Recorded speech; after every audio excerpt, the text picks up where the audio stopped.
Hello, people. We're doing another Spaces, and we've got two of our main guys here. I'm going to put the StreamYard link in a bit, in about 5 minutes or so, if people if people want to join in. So, but for the minute, we'll just start off. It's gonna be fairly casual, people. It's not going to be too uptight. So we're talking top four, as we always do on the channel. the infamous top four chat, right? Yeah, but it's been a funny month, I would say, because people have gone from calling us ridiculous to calling us revolutionaries in a way. I mean, well, And then we'll go back to dickheads once we lose one game. So exactly. I and mean, that's I won't. They will. We'll yes. be fine. But yeah, it's top four. I mean, who is fourth right now? It's West Ham, isn't it? It Yeah. is West Yeah. Ham. It is Yeah. West Ham. Which is Ironic, crazy. because that's a good transition, isn't it? Which is crazy because West Ham drawing on points with Man City. I think they're 3 or 4 points, or maybe 5 points at max away from top. It's been a great season for them, and they've got some really up and coming players. I mean, the guys know my Czech bias, so they've got two of my favorite non-Arsenal players on their team in Vladimir Koufal and Thomas Souček. But yeah, I mean, obviously Declan Rice, some really good players. So I think we'll start with West Ham. So Yeah. what are we feeling about West Ham? I think they're basically an advertisement for a pivot. Yeah. I could, but I mean I don't, because like when you look at West Ham's squad, right? Everyone felt that they were a good squad. All right, they've got really pacey transition forwards. They've got an outlet in Jared Bowen, who's kind of somebody that they can rely on farther up the pitch. They've got Antonio, who can occupy center backs. They've got obviously their immense pivot, in Souček and Rice, which is among the best pivots in the league, and it offers them the opportunity to sustain pressure at consistent moments. It offers them an opportunity to control games. And then when you've got like a pacey forward like Antonio, who for me is one of the most underrated players in the league, because what he offers is almost a Welbeck on steroids. And so what I mean by that is he's just somebody that just ruins defenders physically. He occupies zones, and yeah, he does get you the odd goal, but he gives you a reference point. So if you're able to have a reference point in addition to your pivot who can control things, that is really the formula for sustaining pressure, right? And instead of technical security, you've just got somebody with actual security of the ball. So it's maybe not through between the line players, but it is through a reference point up top, and you do need those things. And when you control transitions in the way that Souček and Rice do, it's a recipe for really benefiting in this league. I am convinced that this league is on transitions. It makes no shock to me, really, that we've seen an inconsistent league, right? I think that's fair. Everyone's getting used to fans back in the stadium, but when you look at West Ham's squad, it is built in my B-Tech mold of what I really love as a philosophy. You've got transition forwards, you've got a really strong pivot, strong defense. I wouldn't say that they're immense, but they don't need to be. They're pivot. A solid goalkeeper as well. And they do have a solid goal. Like Fabianski, he's okay. He's decent. Yeah. I don't think he's crazy, but he's a great shot stopper. And, for them, that's what they need. And they do really rely on Declan Rice. Like, I do want to have it right. It is worse than Grealish with Villa. If they didn't have Declan Rice, we wouldn't be seeing this level of competency. And I think David Moyes deserves some credit. To be fair, he sets them up in a way that makes the best out of that team, and that deserves credit. I don't think he's doing anything tactically amazing. I don't think he's doing anything that's revolutionizing the league, but he's giving his players, in an all-A sense of last season, the balance they needed to thrive. Now, as long as that continues, then really they can continue this form. And as long as Declan Rice is in shape, they can really do something in this league. My only caveat to all this praise on West Ham is the fact that they're in Europe. And we said it on our predictions. I never expected them to falter at the beginning. I never did. Everyone's really quite fit. No. And the effects of Europe are not going to be felt in Christmas. They're going to be felt in February. So when you've had those fixtures prior to Christmas, and then you extend that schedule to basically still be twice a week, and you don't get that kind of end of Jan let off that many teams traditionally did, that's when it's going to hit up. That's when you're going to notice a lot of the injuries towards mid to late February. And look, if they can get within top 4 touching distance by the end of March, then they've got to be a serious contender. But if they can get through that period, through that potential injury crisis that I'm predicting, then yeah, that would be something to look forward to. And again, kind of going away from Declan being the reference. Like, I don't know if they can do that. He is such an important part to where they're at. And especially this season, Declan Rice has been playing in world-class form. He's taken the next step in his development. He's leading the leagues in progressive carries and passes into the final third. He's learned tempo control. He's maintained his excellent defensive awareness and defensive positioning, which for me just makes him the complete package. You know, and everyone knows I'm making a mistake about it. I want him here at Arsenal. You know, he's my dream type of partner for Thomas Partey, Barra, Boubakary Samare. But you know what he's done this season, he's cemented himself as, you know, in world-class form. I think to be world-class, let's extend it towards the end of the season, maybe a really great internationals. But look, this kid is going to be one of the best DM talents in the world. And so he's showing it. I mean, to put West Ham where they're at and, you know, where they've been at from last season. I mean, West Ham were great last season as well. It wasn't just this season. So it's a credit to him and what kind of player he does and how many levels he raises. Yeah. They've been a great team this season. They're like third in XG, 6 in XG against, third on expected points. Antonio is second on XG after obviously Salah. He's second on most goals scored after Salah. They've been a very good team. Antonio and Rice have been their standouts. Even the other players like Ogbonna, even Ben Rama's been getting in the goals on the action as well. Like Fornals as well. Yeah, Fornals has been good. Zuma has transitioned well into their team and fit in. Like, he's made a good partnership with Ogbonna. But like as George said, right now they're in Europe and they look like they're gonna win their group. So when they get into the latter stages, and then as for the teams going for top 4, they're all in Europe. They're gonna be in February. You see, that's when you really see players get injured and stuff like that, because they come back from the 2-week holiday after the long playing the game every 3 days in December and the start of January, and then you come back from that 2-week holiday in end of January, and then players start to get injured. Players have to get back into the thick of things because they haven't been playing football for 2 weeks, and then that's when you see the squad depth and where City go on runs. Because generally, when you see City win the league, they don't do as well around December, which is weird for the top teams, but they don't. And then after February, they go on like these 15-game win streaks in the league.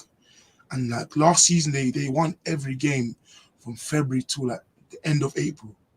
Every game in all competitions, they won every single game. So like, that's where the teams win the league and separate themselves. Because Liverpool, everyone was saying they're done and out, and then they went on a 10-game win streak and got third. So yes, they're doing very well now and probably look better than everyone apart from maybe Chelsea and Liverpool and City. They're the 4 best right now, but they will be get a tougher test later on in the season when Europe hits. I mean, for me, if you look at, like, for example, someone asked, let me find it. So I'm out here. So, no, I feel like I don't really feel like it's fair to judge Moyes and Arteta against each other, to be honest, because if you look at what the West Ham squad when he came in, a lot of those players, what West Ham have done very well at is their recruitment has been very gradual, and they haven't really had to go crazy on squad changes. We haven't had to terminate tons of players. They haven't had to do the radical changes that we've had to do in this period of time, because their squad, despite going through multiple managers, has been fairly settled. And Moyes himself has got a lot of that team in with Ben Rama, Bowen, Souček, Kufal, Zuma, Areola. He's bought a lot of players into that team, even though they're not expensive. Like, that's been his team for a minute now. Yeah, he's had a very solid talent idea at West Ham. He's not gone very far with, like, going for like a £60 million player, and then He's he's probably wasted. one of the best mid-table managers. He's Mm. probably the best in the He world. is. No, he Mid-table is. manager. He factually is. Look, I Everton as well. give my praise to David Moyes. I consider him. I like him better than Brendan Rodgers. I like him better than some of the other top 4 mid-table managers that we've seen. I find that he punches above his weight very often. And his managerial spell at Manchester United was not indicative, in my opinion, where they didn't back him. They didn't back his process as much as really he's been able to do at West Ham. I think if you're looking at the short term in terms of league position potentially, but again, we haven't seen Moyes in this squad with a European competition. We just factually haven't. And so this is the first season that we're going to really see that effect. And if he is able to maintain a high league finish in addition to competing up to the semifinals of a Europa League, then I think you do have an argument to say in the short term he's produced better results. I think what Arteta's done is a little bit different in terms of some of the culture change and what we've needed at this club for the last decade, in terms of our defensive record, in terms of our cultural shift, moving from individuals to a team. It is a little bit of a different project. But again, I wouldn't push back or really scoff at the idea that in the short term, Moyes hasn't outperformed if he is able to get to the semifinal and finish high in the league again. But I don't see that happening. And so for me in the short term, I'm not too sure. But look, the big thing with West Ham is just having a glance at their fixtures. They face some decent teams, but 2 of their last 10 have been top 6. And of those 2, they've been Manchester United and Tottenham, who arguably are the worst of the And I was just going to say, they've the next 3 the games worst of the so-called perceived top 6. And then when you start going into their next fixtures, this is when we're going to learn a little bit more about West Ham. Bruno Lage, an excellent informed mid-table Wolves manager, combination of Liverpool. Then they've got a fairly routine win at the Etihad, right? Which is so easy. And then they've got Brighton, Chelsea. This is a very difficult run. Arsenal. And of course Chelsea. And it's getting to the point where I'd say these next 5 Premier League games are against all very, very tough teams. And so very, very tough teams. I think the next 7, because after that is Burnley and Arsenal. Yeah. No, it's true. It is true. And they do face us and Burnley, which is tough. So for me, it's gonna tell us a lot about this squad, because this is where, if they were to be competing with top 4, they need to win this run, even if it's difficult, because for them, as they get into Europe, you need to expect tired legs. You need to accept poor results later on in the season. You need to get maximum points now if you're going to make up the difference. But yeah, I think maybe just to end on the Moyes versus Arteta thing, I think it's a very different job. I really do. The only thing that I would hear out from people is short-term success and league position. But at the end of the day, you've got a manager that's won a cup. As much as you want to maybe debunk it, he has won the FA Cup in the same time as getting to the semifinals of Europe and, basically being in a similar league position as them. So for me, they are a little, not just a little bit different, but quite drastically different. But, look, in the short term of results, let's see how he goes this season, because while it's been a great squad, we've seen this before from teams that start extremely well. Leicester. Yeah, they spent the most time in the top 4 last season, and then they bottled it. I mean, that's Brendan Rodgers. 75 days.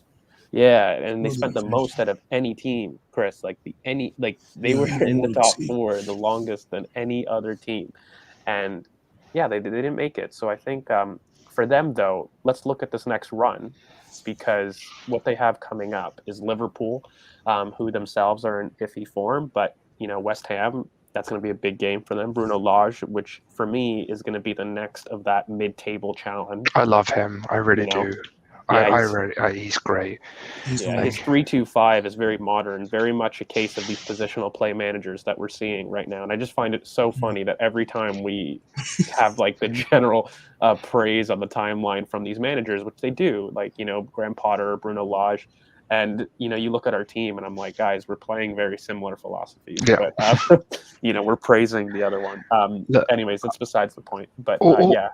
All I'm going to say on West Ham, because not West Ham, say Moyes, right? People forget. I mean, I'm old. I'm an old man now, but people forget the Everton, the team that he managed in the 2000s before going to United. I know, but the thing is, if you look at that team, Leon Osman, Mikel himself, you had Duncan Ferguson, these kind of players, he was constantly overperforming with these teams, constantly doing what he's doing at West Ham right now. So he has the experience.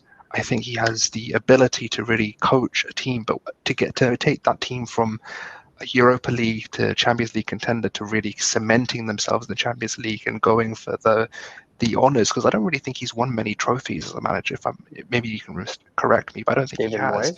No, he hasn't. He hasn't won many It's been trophies one of at his all. detractors. It's been one of his detractors all throughout his tenure, to be honest with you, because he has done very well in league position, but he hasn't crossed the line. Exactly. So the thing is, this West Ham team is a Moyes team for me. I feel like this is a team that is going to do well in the league, but I need to see something from them. I need to see them go through this next 5 games to 7 games, if CK wants to put it that way. I need to see them do well in Europe. I want to see them do something in the FA Cup maybe, because at the moment it's sort of like, I get it, you've had a great start. It's been 10 games, so it's question too in the Europa League. Like again, like the only thing, like they're doing well to do it, because again, there's no easy teams, in the What is Europa their League, group? but their group is Genk, it's Rapid Vienna, it's Dynamo Zagreb. Like it's not a crazy group. So for me, is their manager out of prison yet, or is he still is he still in prison? I have no clue. That shit killed me last time. The next 3 are in 7 days within each other. So this week, no, not the next 3, but 3 of the games were Man City, Chelsea, and who's in the middle? Brighton are in 7 days. Are within 7 days, so that'll be their first depth test. And again, Antonio isn't the most reliable fitness-wise. So when they've been able to field, he does. And so for me, again, this is the question. Really, it becomes, because I think as a whole, as a starting 11, they've got a very good starting 11. I don't think they have the same quality as others. I think, for example, Leicester have a better starting 11 quality, but their depth is much better. And of course, when you take out form and stuff like that, you could always compete. But for me, it's West Ham being able to stand the test of time, not in a form run, in a form league table, because they've been excellent, by the way, even since Christmas. To be fair, like if we're going to use these arguments for Mikel, which we do, and they should be justified, West Ham is right up there in terms of expected points. And even dating back to last season, they have been consistent. The only thing is, have they been consistent with more than 1 game a week? That's not something that we've seen, just factually. So let's see how it goes. But they're a good squad. But this next run, I think, tells you a lot more about West Ham, than the previous 10, because they really haven't played very many good teams. Again, 2 of the last 10 have been Manchester United and Tottenham as the top 6, and they're considered the worst. Maybe we'll talk about them moving forward with managerials, but their squad qualities are among 2 of the worst in the traditional top 6. So good wins, good to win against those for sure. You get credit for that, but I don't know if they've been challenged necessarily. Are they playing Thursday, Sunday for Europa this week? This week, yes, they are. Yeah. So that'll be a test. I feel that'll be, especially with Liverpool being the Sunday. So I think that's a fair test as well. But going into the international break, Wednesday, Sunday, so it's just 1 day difference.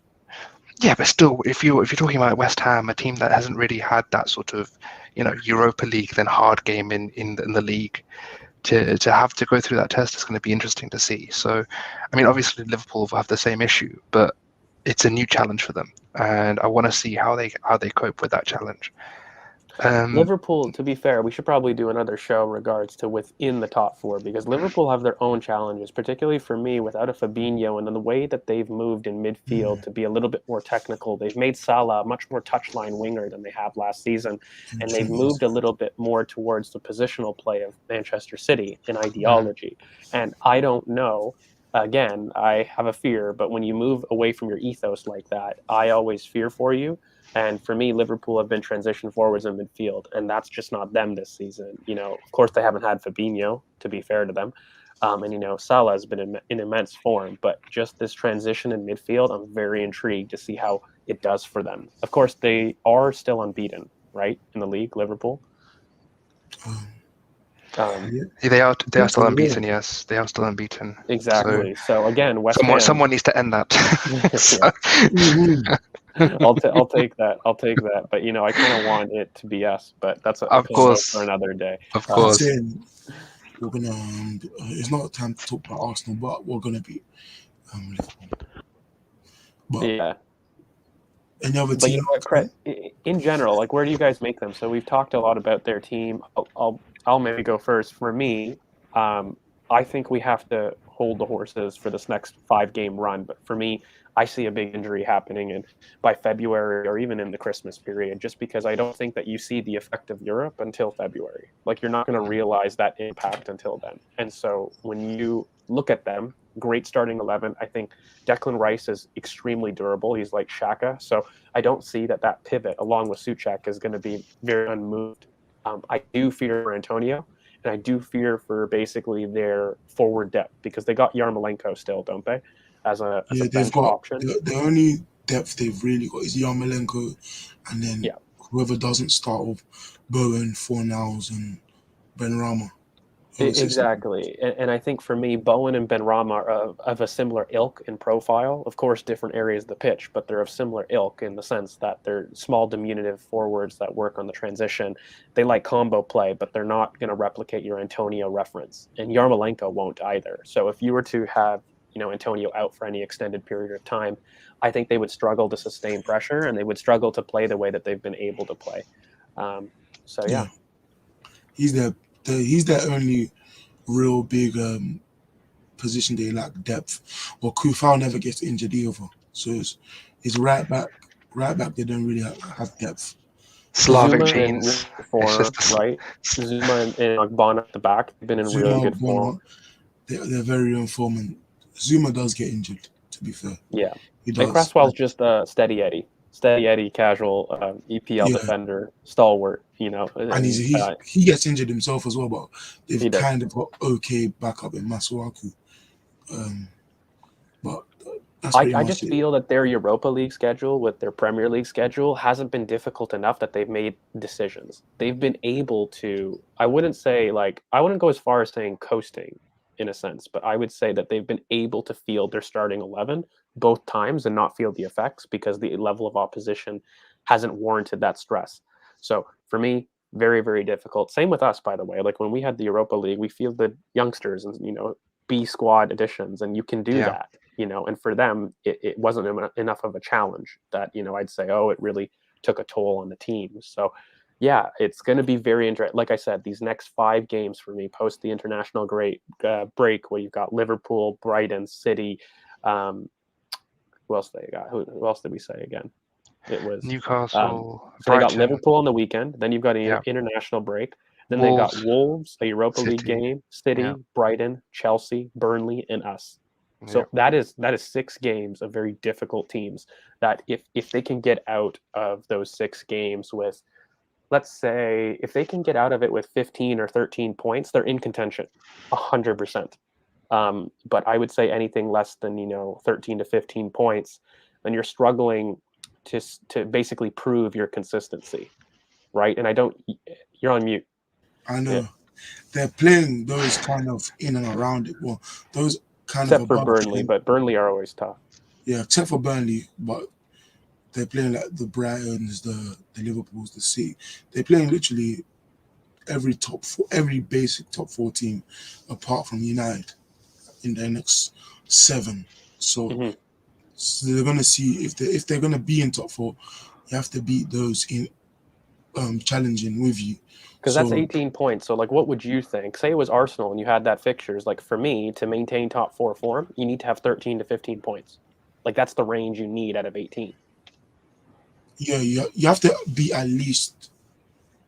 Well, you have You to can't beat be under Brighton. 13. You have to beat Brighton and Burnley, then beat at least 2 of the others. But that's what I mean. And I know it's a tough schedule, but especially when you look at what they have in February in terms of their potential injuries, fixture congestion, to get you instead, you need maximum points. And by the way, this goes for Arsenal and why I'm so happy, and for us too. Like, we've gone on a huge run at the best time because, the one thing is we'll be able to sustain this level of fitness because of our lack of Europe. This is the difference. Like, when you have that consistency of results and performance, it leads to that long term. So for me, I think at 18 points, I would consider them pretty serious challengers. If they were to achieve 15 or even 13 to 15, I'd say, okay, fair play. Let's see how you do up until February. And if they're still there or thereabouts, within I'd say 6 points of top 4 by the end of February, beginning of March, you have to give them credit that they're challengers, in my opinion. But I do place them the best so far, over Leicester and some of those other Evertons and those other mid-table teams that could, challenge for top 4. Right. So we do have some guests, and I'm scared of this because this is a funny, this is a funny, tag for yourself. So, introducing Lee Gunner Stan. Hello, How you mate. doing, mate? Yo. Oh, What's your it's name, Z. mate? It's Z, for God's sake, man. This guy, man. Oh, gosh. Oh, Jesus Christ. Why are you doing this? This guy. Yo, what's up? It's not. Is it? Wait, what? Maybe it's not Z. What's your name, mate? Aaron. Aaron. Oh, good. Nice to meet you, mate. See? Yeah. It sounded like. It sounded like. sarcastic. So, what do you make of West Ham and and their ability to maybe challenge in top 4? I feel like West Ham are a bit of they're kind of ambiguous, because last season I didn't really see them as like as a team to watch out, but I think David Moyes has drilled them pretty well, in terms of like setting up their low block. But going forward, they have the transitional threat in Declan Rice, and yes, I don't know. I feel like Arsenal can finish above them though. I'm not really fearful of West Ham. Yeah, I'm We've got better transition players like Partey, who was Lokonga, and Emil Smith Rowe in the midfield transition. Yeah, that's basically it. I'm not sure about Suchik this season though. I think maybe his levels have dipped a bit. Yeah, Yeah, he's that's let what I'm Declan saying. really take over as orchestrator, really, in that pivot, hasn't he? And I think, what do you make of the accusations that maybe I've made in this thing? So the biggest thing with West Ham that I think of is they've deserved their place in the table, but they haven't faced anybody of consistent note quite yet. And if they did, I don't know if they would get the same consistency and results. Are you of a similar opinion? Like this next run that we kind of cited, you're looking at Brighton, City, Burnley, Arsenal, Liverpool. That's a tough schedule in the next 6. Chelsea. Do you see them getting consistent results? Which, they're on pace for 13 or 15 points out of that 18 run. Like, do you see that, or do you see them faltering with better opposition? Yeah, most definitely. I think Europe has affected them as well, or the Europa League. I know people don't really focus on that factor, but I think that's a big factor because of the traveling, the maybe the fitness issue. Maybe if the fitness issue isn't there, they could gas out, maybe. But yeah, if they're facing better opposition like Man City, Brighton, I think Brighton will pose a threat for them, like in terms of like overloading, like the wide areas and stuff like that. And they're facing Wolves as well, with Bruno Lage, who's been in excellent form himself. Wolves is underrated. I feel like they have like high XG creation, I think, this season. They're the new Brighton this season, aren't they?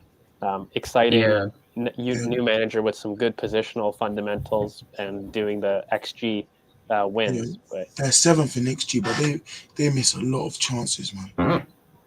Chances. Their strikers are Jimenez, so it's great to see him back. From the injury from David Luiz, unfortunate injury, but so I guess Wolves is back, but I want revenge as an Arsenal fan. I want revenge from last season. I feel like that Wolves game. I think the Wolves game away was the most was the most irritating performance I've ever seen in my life. Like, I don't know. And I hate what's his face? João Martinho. I just hate his face, bro. His face is so annoying. Oh god. You know what? Actually, that's a good question. To be fair, I get that way with Tyrone Mings. I have an irrational hatred for Tyrone Mings. I don't know why. I find him so dirty, and he just riles He's my a Minger, gears. that's why it is. Oh, there we go.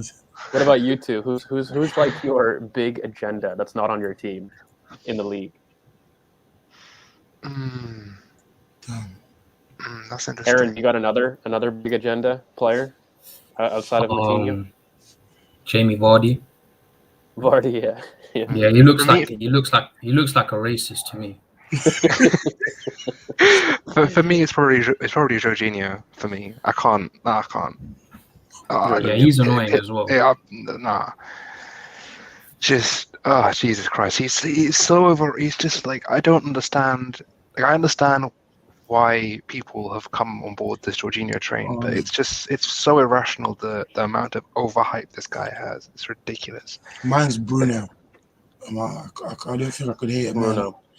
Not a player. I don't think I could hate a guy less. Or more. Yeah, Bruno's definitely a shout.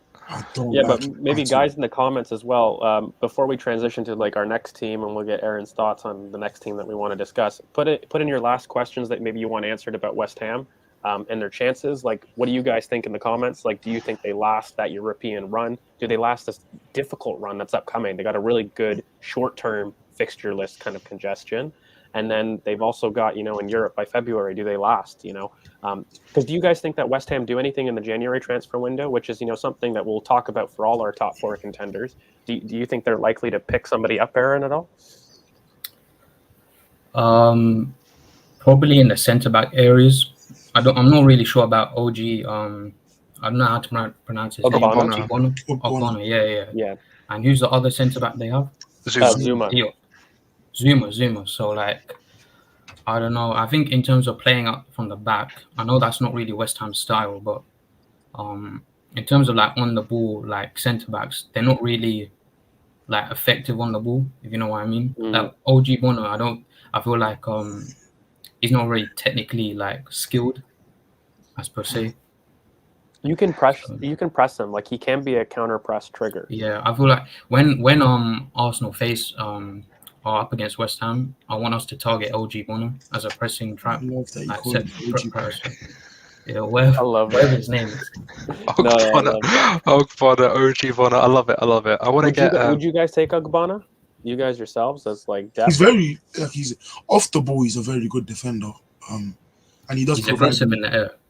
He does provide you a set piece for it. But I just need a centre back that I can trust on the ball, and I don't trust him on the ball. I don't trust him either. I mean, I don't think either of their centre backs. But I like his. I wouldn't mind signing him because of how good a defender he is, but you can only coach someone so much on the ball. But eventually, like, their deficiencies on the ball will show.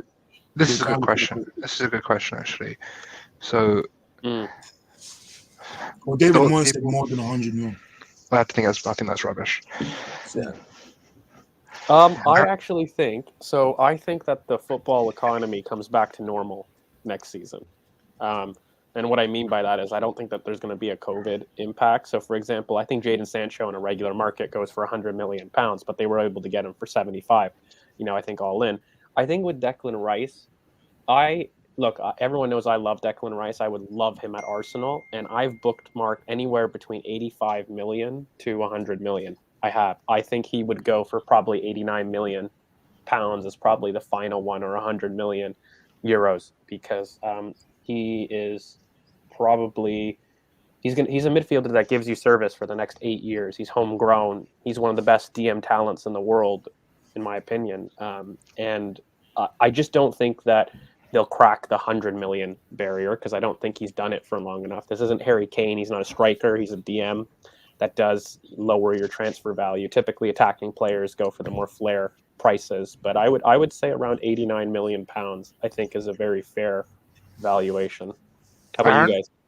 Let's go to Aaron first. Go to Aaron first. Let's see what he thinks. Yeah, I think whether we get him is another conversation, but the market value for him would definitely be up the range of 80 to 90 million. I think from Declan Rice's personal point of view, he's a boyhood Chelsea fan, so I won't be surprised if he would prefer Chelsea over Arsenal. I mean, that's up to him. Of course, it's more to do with how much you think he is. It's not about if we're signing him or not. I mean, okay. So CK, I think me and you probably agree with this. Probably for 85 to 90. Do you have any disagreements with that? I think because he's going to be on 2 years left on his deal, I think he'll be 70 to 70. Someone could get him for 70 to the 100. I wouldn't be surprised if it's like 90 mil, but. You think 70 that low? I don't think there's any chance in how he goes for 70. I think just because he could have went last year and they stopped it, and then they stopped it again this year. He may even be wanting to go. But it depends on him, because if he does want to go, because he could want to go, then he could force their hand for 70. But if he doesn't want to go, because his contract is open until 2024 with the option of another year, so basically 2025, right? And if he takes the option, but again, that's on the player if he wants to stay or if he doesn't want to stay. If he does want to stay, then it's guaranteed 80, 90, 100 million. Something around that, yeah. If he doesn't and tells them he wants to go, then they're gonna but they're gonna let him go for maybe less.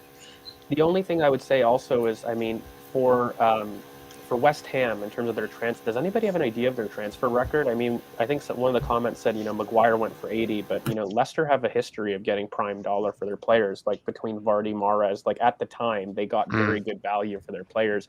What's West Ham's transfer policy looking like? I don't know if they've sold anybody for more than £50 million in their history. I can't remember if they have. Maybe Aaron, I don't know. Has anybody in the comments? Guys, has West Ham sold anybody for larger than £50 million?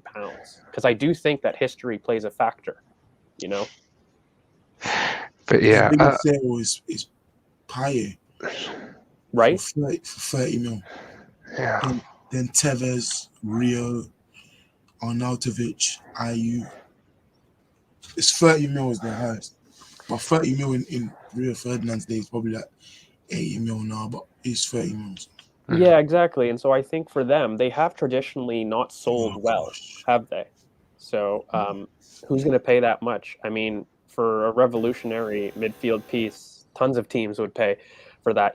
I think City would absolutely pay to replace Fernandinho. I think they should have got him in the summer instead of renewing Fabinho. I was saying it early in the summer because they need a DM. Because Fabinho's every top 6 club needs a DM.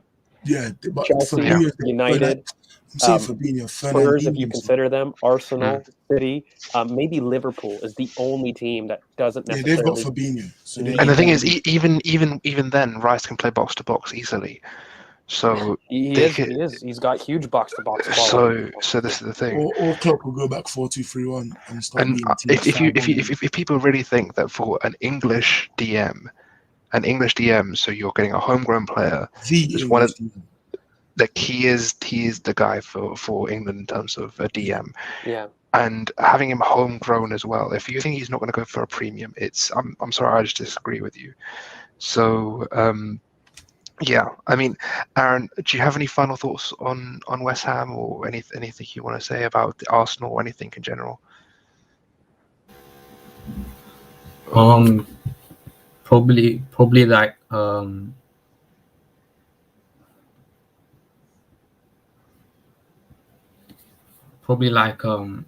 don't know, I just feel like they will challenge for the top 4, but I feel like we will have a better season than them, mainly because I don't know, I just feel like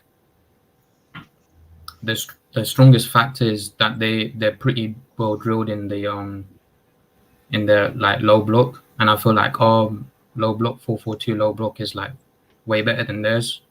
I mean, as long as we can get our attack string our attacking patterns well. I feel like 4th place is definitely ours. Okay. Yeah, cheers, mate. And maybe like last question for me, and I'll probably ask all the guests so far, is January, Arsenal. We'll do it because, that's our team, and we won't really talk too much about them. But what do you think in January is the best thing that we can do? I'm going to give you £30 million, Aaron. Let's remove some of the agent fees, but who do you think is the best purchase that we can make for that final push to top 4? For me, definitely I want Hosamawa, someone of that ilk. I need a creator in that left half space role. So we need someone that can push up the field with the ball, with the progression, find those neat, intricate passes. And yeah, I feel like his dribbling style is suited to the Premier League as well, like drawing defenders out. The boys on BoP love that answer because we've been literally. I'm very proud of that. But mate, thank you so much for coming on. And you wanted to maybe shout out your socials before you headed out, if you have any Twitter socials. I'm anonymous. Anonymous. Okay. Anonymous. That's good. Thanks for coming on, and we love your support. We love the fans that we've got. So thanks for coming on. Thanks, man. All right, have a good one, mate. Have a good one. Yeah, guys, no, that was a good caller. I always get worried about these calls. I've not done this before too much, so I'm like, I'm scared. I was terrified. I can't lie because I saw it pop up. I was like, holy there's a great crap, question before we transition. Yeah. At first name, who is new, but I love this question. Would you rather sign Rice or Bellingham? Is the question for all big clubs, and that's where the money is going to be decided. I love that question. It depends for me. Yeah, we'll go to you, but I will just preface this argument because I feel as though Rice and Bellingham is your prototypical pivot versus 4-3-3 question. That is really, I think, what you're asking, and where do you want your money to go in the future? Do you want to go to a 4-2-3-1 or a pivot style in the future, or do you go 4-3-3? But yeah, I'll go to Chris because, by the way, those two are probably the top of each of their respective positions, DM or 8. But yeah, I'll let Chris. For me, I'd go Rice because I want to go for a pivot, and I don't think there's going to be a better pivot player on the market and a better English midfielder in the league on the market than Rice. And I think they'll probably be around the same price, even though you probably get.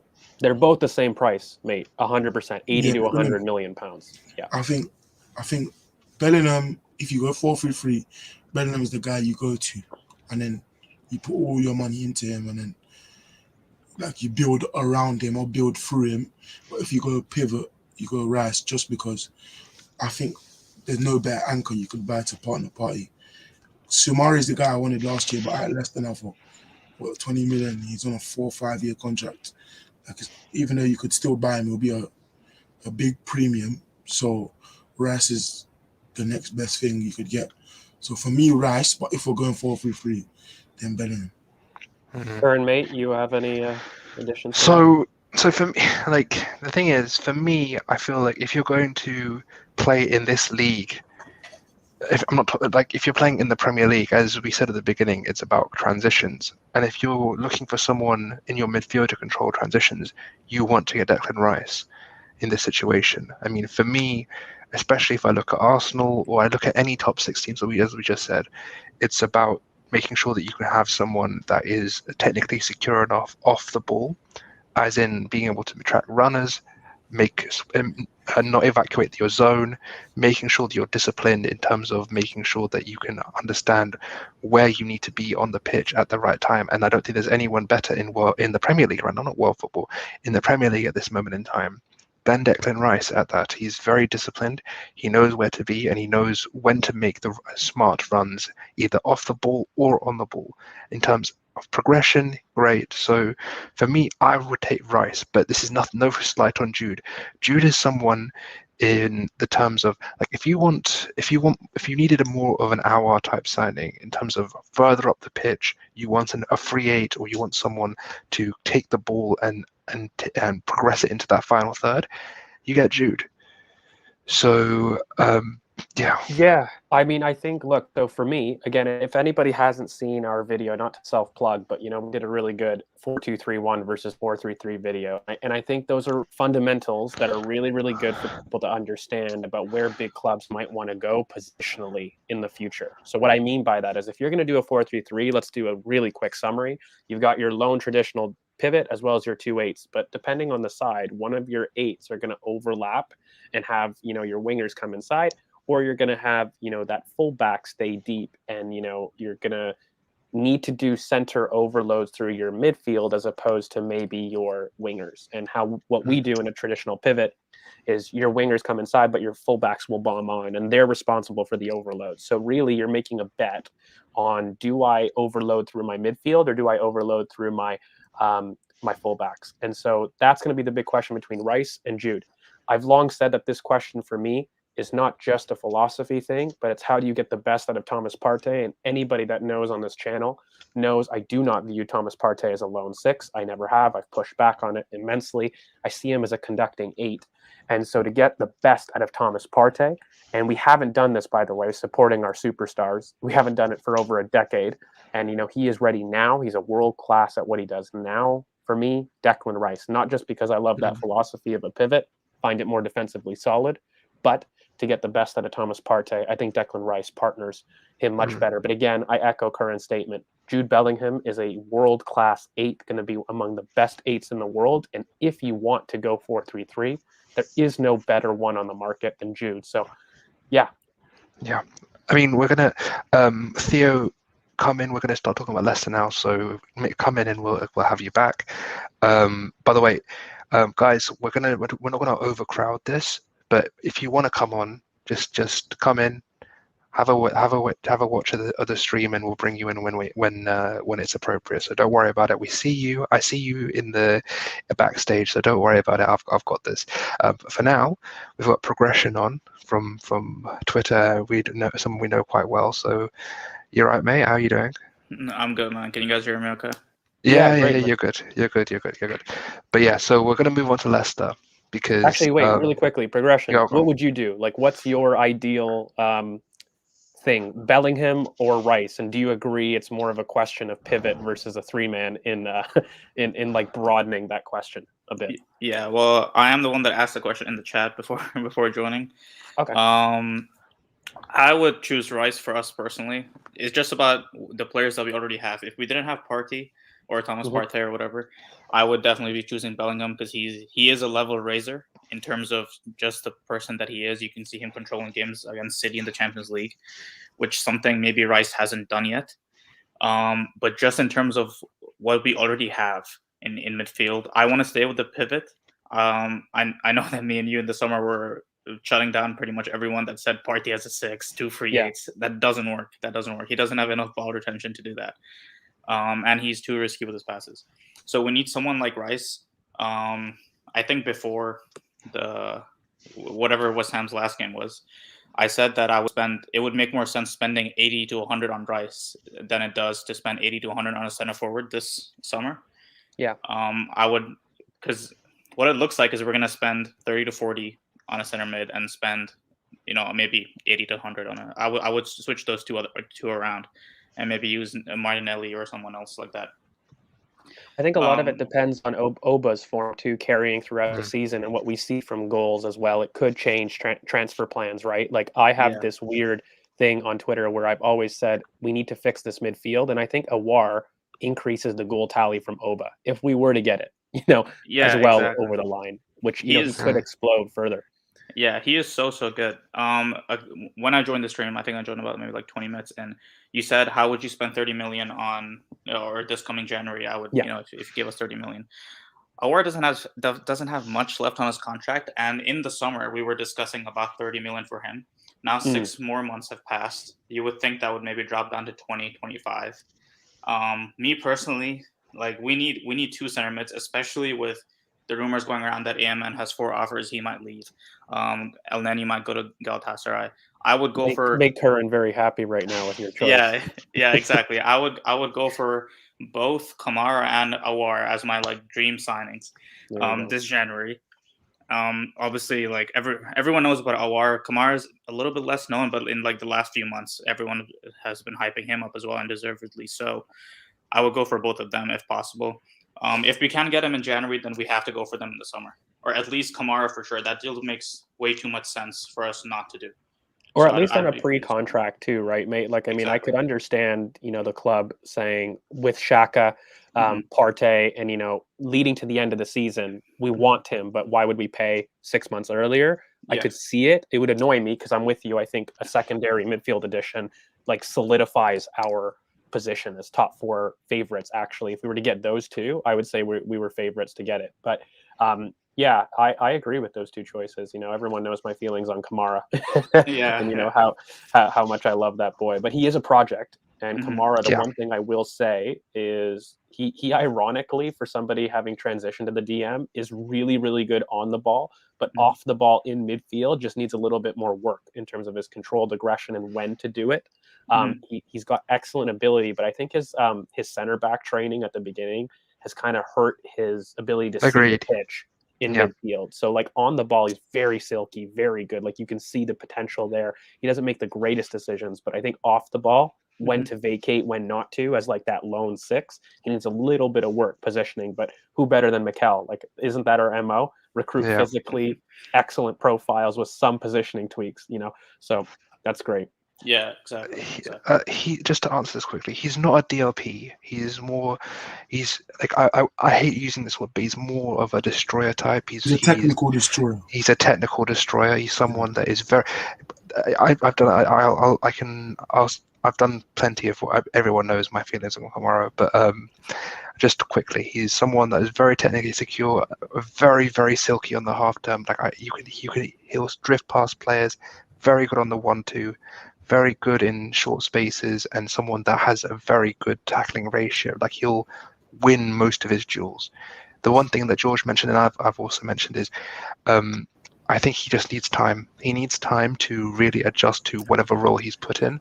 I think if you're going to put him as the deeper man in the pivot, so as we've mentioned before, Partey is the one to really go up and control the build up, be that sort of that lightning rod in the middle of your build up when you're in your final third. But if you're going to have someone a bit deeper, like Kamara, you're going to need to really hone in to make sure he knows where he is going to be zonally. That's the one thing I've said about him this entire time. So yeah, he is a sitter, right? I mean, look, I think we get too technical sometimes with these terms, but as a 6, you've got 2 types: your deep lying playmaker and your sitter stopper, and he's definitely in that mold of a sitter stopper kind of player. But I think maybe moving on, we're going to talk Leicester and Theo, mate, sorry, but come on in if you're in the back. But we're going to talk Leicester. We'll go to maybe progression first, mate. Leicester, very funny topic in my opinion, because I think for them last season they were the team that was longest in the top 4 and couldn't do it. 2 seasons in a row, Brendan Rodgers has been competing for the top 4 and hasn't been able to get over the line. What do you make of their squad, their chances, and their manager being able to finally get them over that line?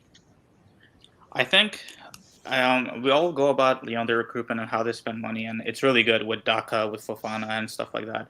They always seem to have a plan. They recruit young, and then they either sell them or they try to keep them. And they're trying to do the same thing with Tillmans. And even though they've won the Prem and they won the FA Cup, the players that they already have, like no one really views them as a top 6 club. I know people love putting down us and Spurs, but the reality is, like, we have solidified ourselves as a top 6 no matter how many times we finish out of the top 6, unless we do it for like 6 or 8 years or 10 years, which obviously won't happen. So they're never going to have the, hey, we want you to join and we want you to stay here mentality at the club. Like that takes years and history to build, and that's something that they don't have. And also, if you look at their net spend, they usually it's almost very balanced, at least for like the last maybe 2 or 3 seasons. I remember checking the summer that they had 60 mil net in, 60 mil net out, 40 mil net in, 40 mil or out. So in terms of a manager, they do have a good manager, but is he one that can help them break into the top 4 even though they have stayed there for a certain amount of time? I don't think so. I think Me neither. Yeah, I don't think so at all. I think he's a little bit outdated and he is stubborn, but I don't think he is a top 4 manager at all, because even last season when they were there, that was because Liverpool had so many injuries and Liverpool were out of the top four for so long. If you bring back, Virgil van Dijk or any other Liverpool players that are injured, we forget about Leicester because they will be 5th, 6th the entire season, and then they bottled the last few games as well, which is okay because it's only a few games, and at the end of the day, you expect Chelsea to finish in top four regardless. But he's had enough time to actually be challenging for it, and in my opinion, he has one of the best strikers in the league, Jamie Vardy. You have Tillmans, who's doing extremely well, even though he's not the most athletic, so I don't know why he's getting these Liverpool shots. You have Fofana, who's very good. You have Soyuncu, who's very good, and you have one of the most underrated keepers. They should be challenging for top 6 and beating teams below them quite easily, but they don't seem to do that. They got destroyed by us, and obviously, yes, we're a good team. But I don't think they can break into the top 4 or top 6 at all. And I don't know, I don't want to mention other shows, but I watched a clip where someone said that they would finish above us, even though we beat them 2-0. I think it was like Adam McCullough or something. And I was like, I don't know what they've shown this season to do that. They've been dominated by, throughout. I think Wolves have more of a chance of finishing above them. Yeah, above them. And I don't think Brendan Rodgers actually has hey, this is my style, this is how I want to play, and I'm going to implement that and recruit players for that. I just think they have a good recruitment strategies for selling players in the future, and you can't do that when you're trying to be a top 4 or top 5 club.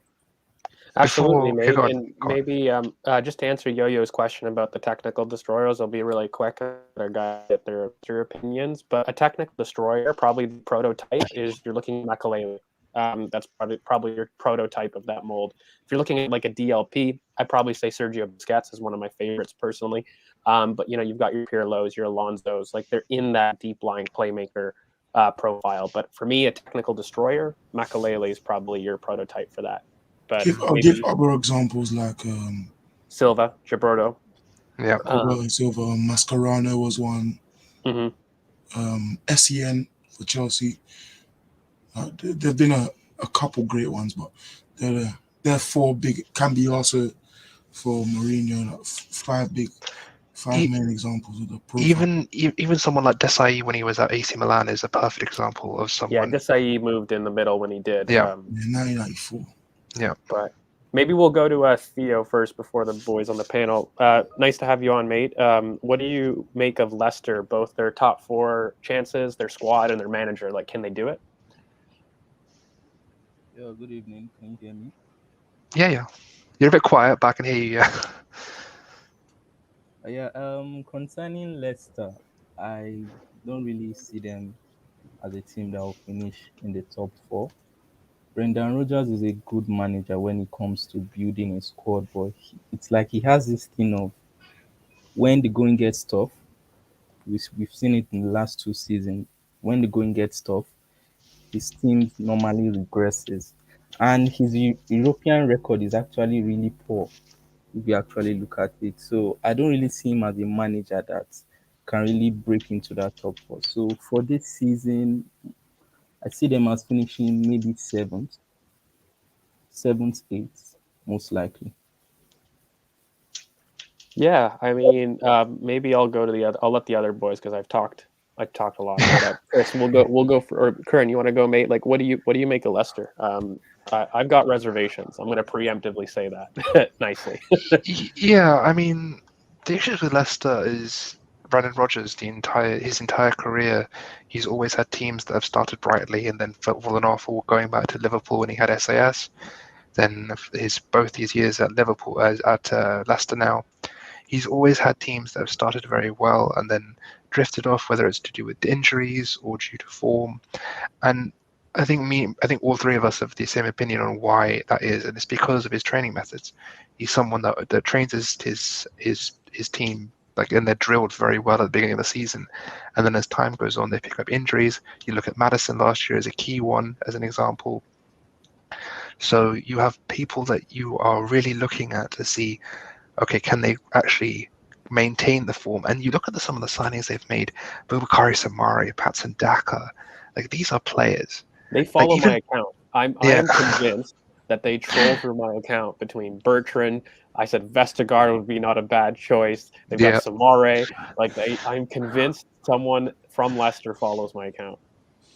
It's mental. Like it's like the like literally they've picked up players that I remember at the beginning of the summer before the Tavares thing went through. I was saying Bertrand would be great, and now he's with Leicester. Vestergaard had a great season. Centre back in the back three for Leicester.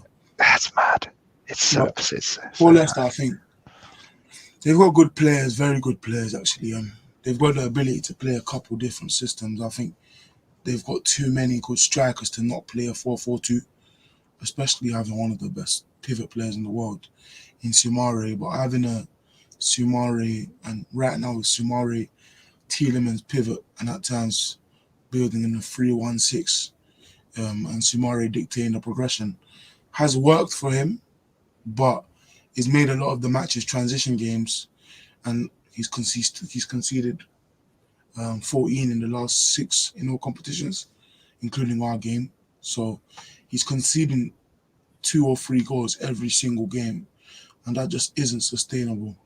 So he's going to need to switch to a system where they don't concede as much, because obviously you're going to get a game where Daka scores 4 in one game, but you're not going to get every single time, especially when a team, as you saw with Arsenal, is compact enough to not let you play the transition game that you've been winning in, because you've been winning games in transition, and teams are going to copy Arsenal and say score early and then sit off, because United equalised and then United scored early and kept it transition-based game, and then Leicester killed them on transition.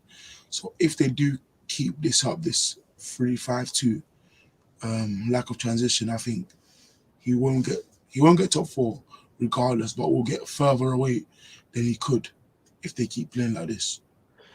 Yeah, no, I think so. My thoughts, I really worry about Leicester, but to be fair to them, if you look at Leicester's fixtures, they've actually faced some pretty tough teams, right? They've got Wolves, Brighton, us, City. They've faced some very decent teams. So despite not playing well, and they've had a lot of issues in terms of who they have injured. Like their back three is completely in response to basically Fofana not being available. And so I think a lot of it depends on their ability to get that center back in. And if Fofana can return this season in any kind of form to make an impact, I struggle to see. I can't place faith in a manager that's consistently bottled top 4 so much like that. And it isn't just that. He did very well at Celtic, but, Brendan Rodgers had an ability to bottle things even at Liverpool. And I think it's in his DNA. I think he's reached his cycle for Leicester. I think recruitment's done really well. I love that squad, I'll be honest with you guys. And what I think I view them is very strong challengers for Europe, because they're not a team, in my opinion, that can sustain performance, but they're excellent on the night. And so what I mean by that is when you look at their midfield and they've got Daka, Vardy, those are huge transition forwards that in Europe they will kill. But in the midfield, you've got Boubakary Samare, Tielemans, and Maddison. That's a very mobile midfield. That is a midfield that, in theory, with profiles, is very good. And, they should be able to do very well in a cup game, in a one-off game. And so for me, I focus on the Europa League. I don't know if I would focus on the Premier League, because I think they're going to struggle in the Premier League. I think that between Rodgers, they're not viewing, something's not happening. There's some issues there. And I just don't see them getting the consistency in the league. But in a cup competition, why not? I definitely think that they have the squad, they have the talent. In fact, if I had their squad and talent, I would look at challenging for that Europa League. And I think that's a very fair expectation, especially with who they have. But yeah, I mean, they do have to win tomorrow, right? Which is crazy to me, because I feel that's their best chance for a trophy and success, really. But for Leicester, I don't think they do anything in January. I think they are going to have their typical ACL tear. Somebody important is going to have that. Yeah. They've got it 2 years running, and they're gonna have poor form. I mean, they've already lost Fofana. They have, but that wasn't his fault. But Brendan will make sure he injures one of his players. He does it, every year. It's clockwork. And I do think that they struggle to really sustain at the back end of the season. They always do this. Like I said, last season they were the team that was longest in the top 4 that then managed to finish it out. So I find it weird because I actually find their squad, their starting 11, is better than West Ham's, in my opinion. I just think their coach isn't very good. I just don't think they have consistent performances. And Fofana, to be fair, is a big miss, guys. Like, I think Evans and Fofana were huge in their defensive line. And so while they were conceding crazy amounts of goals, they did have their first choice center backs that were out. And as Arsenal fans, we all know what that does to us, right? So, look, I'm worried for Leicester. I think that they'll perform poor in the league, but my prediction is that they do very well in the Europa League if they can get out tomorrow. All right. I want a bit before I go to Wenger Ball here, because he has been waiting a while. I'm just going to say this about Leicester. So, if you look at Leicester, even last season, where did they do well? They finally got over the line and won the FA Cup. I think I completely agree with George about them being good over 90 minutes. But they will have dips and they will have players that are injured. And the reason why we say this is because you have wear and tear injuries. It's not everything is just an impact injury. Impact injuries, you can't do anything about. The perfect example, Partey versus Chelsea in pre-season, right? There's no coaching or anything does anything to avoid that. Or the Fofana injury in pre-season. There's no coaching that can avoid that. But what you can do is you can look after your players, make sure they're stretched properly, make sure that they are not overtraining, making sure that their their strength and conditioning and their diet is on point. Like these are things that he is not really the best at, in my opinion. Even look at Madison. Madison's the perfect example. Mentality monster, wants to win, wants to do everything on the pitch, wants to be there and be a man who affects change on the pitch. But you think back and you look at how much he played last season in comparison to how much he should have played, and it's not good enough. So yeah, it's a tough one, right? So I think I'm gonna maybe ask to Wenger Ball. summarize before I get Wenger Ball. So in general, if I could summarize, the boys are basically saying Leicester have an excellent squad, excellent starting 11, and even some excellent depth. But the fears are the mentality from bottling chances in the past, and Brendan Rodgers' inability to really get teams over the line is going to be their barrier to not getting high in the league, but potentially could do well in Europa. Do you agree with that assessment, Wenger Ball, or do you think that they make themselves top four? I can see them definitely going far in the cup and stuff, but like in terms of league form, Brendan Rodgers normally has like sets his team out with a strong start to the campaign, but a poor finish, and this time it's still like a poor start. I think in the medium term, like the middle third of the campaign, they could pick up form, and in the final third of the campaign, I see them dipping because of the strength and conditioning problems. So yeah, it's a very fair assessment. It could be like a I'm predicting like a like scraping 60 points this season. I feel like that.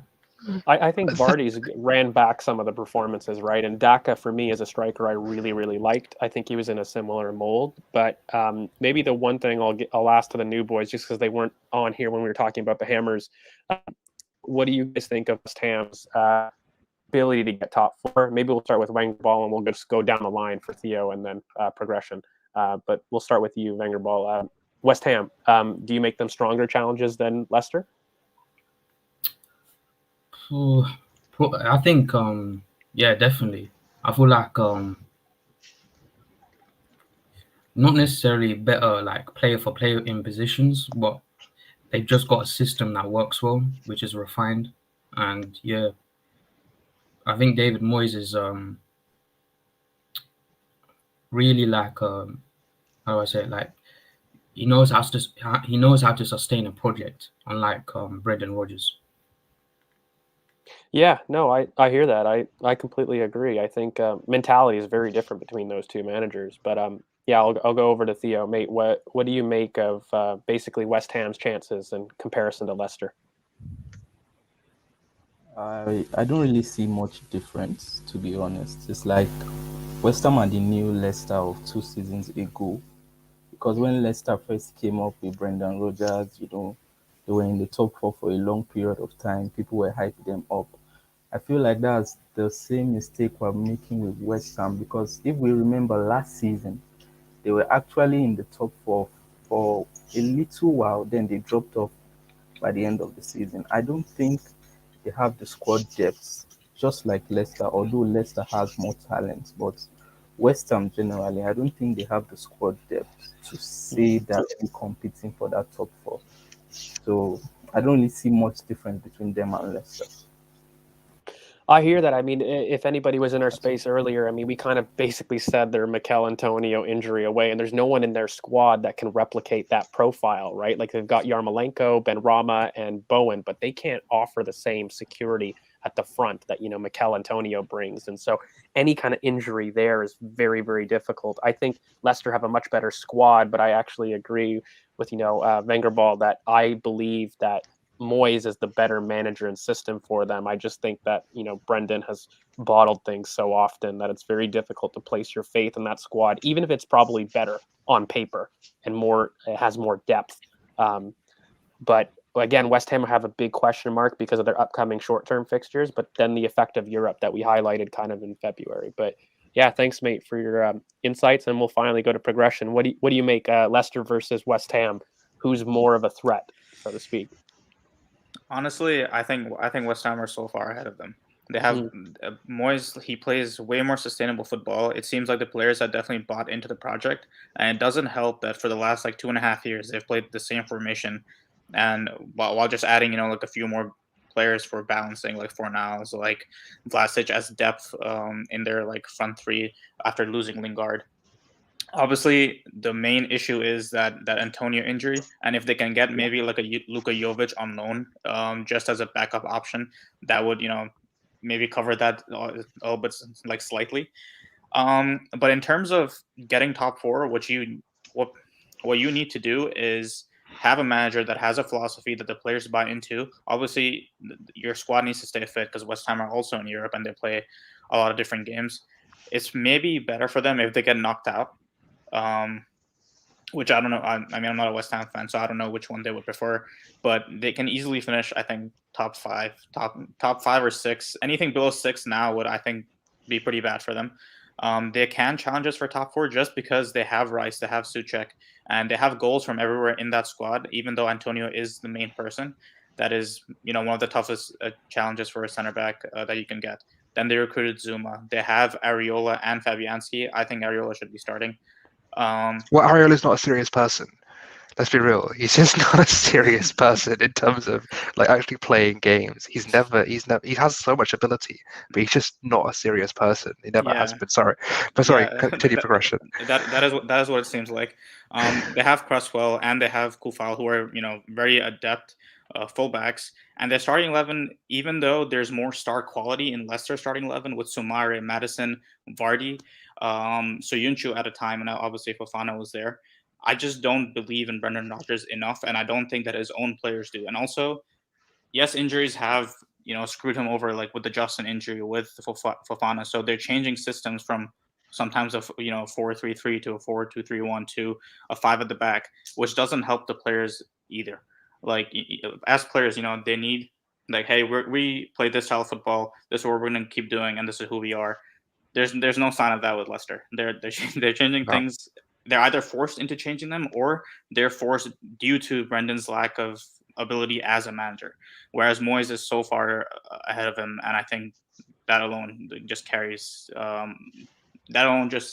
Carries more weight. Yeah, it carries more weight. Exactly. Thank you for finishing. Yeah. I think Brendan Rodgers has Plan A, and if Plan A doesn't work, he doesn't know what to do. And that's kind of the case with injuries. That's kind of the case in response to, I would argue, even signings, his reign in general. If Plan A isn't working, he's a deer in headlights, and that's the reason for me that he's dropped out of the top four so consistently, so frequently. And so I agree with you. I think, look, there's two things that could change projections for both of these teams, in my opinion. I think if West Ham get a little bit more depth, namely the striker, they need somebody in case Mikel Antonio gets injured, and maybe for me another center back. They don't absolutely need a center back. It's probably more of the striker, in my opinion.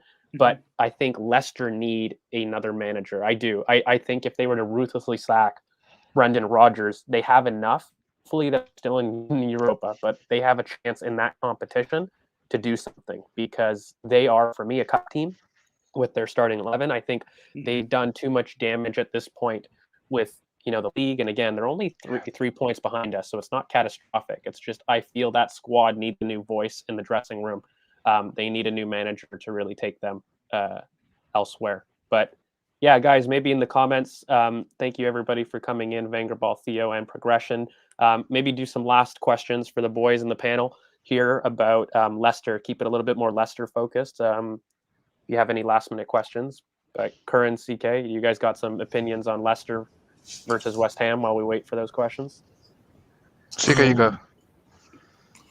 I think West Ham are the more Leicester, I said Leicester and West Ham, no?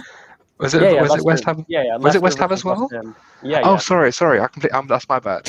Yeah, I think West Ham is better, even though Leicester have players like James. They've got a lot of star quality. Like they've got James Justin who can still come back. They've got Castano. They've got Fofana. They've got a lot of good players.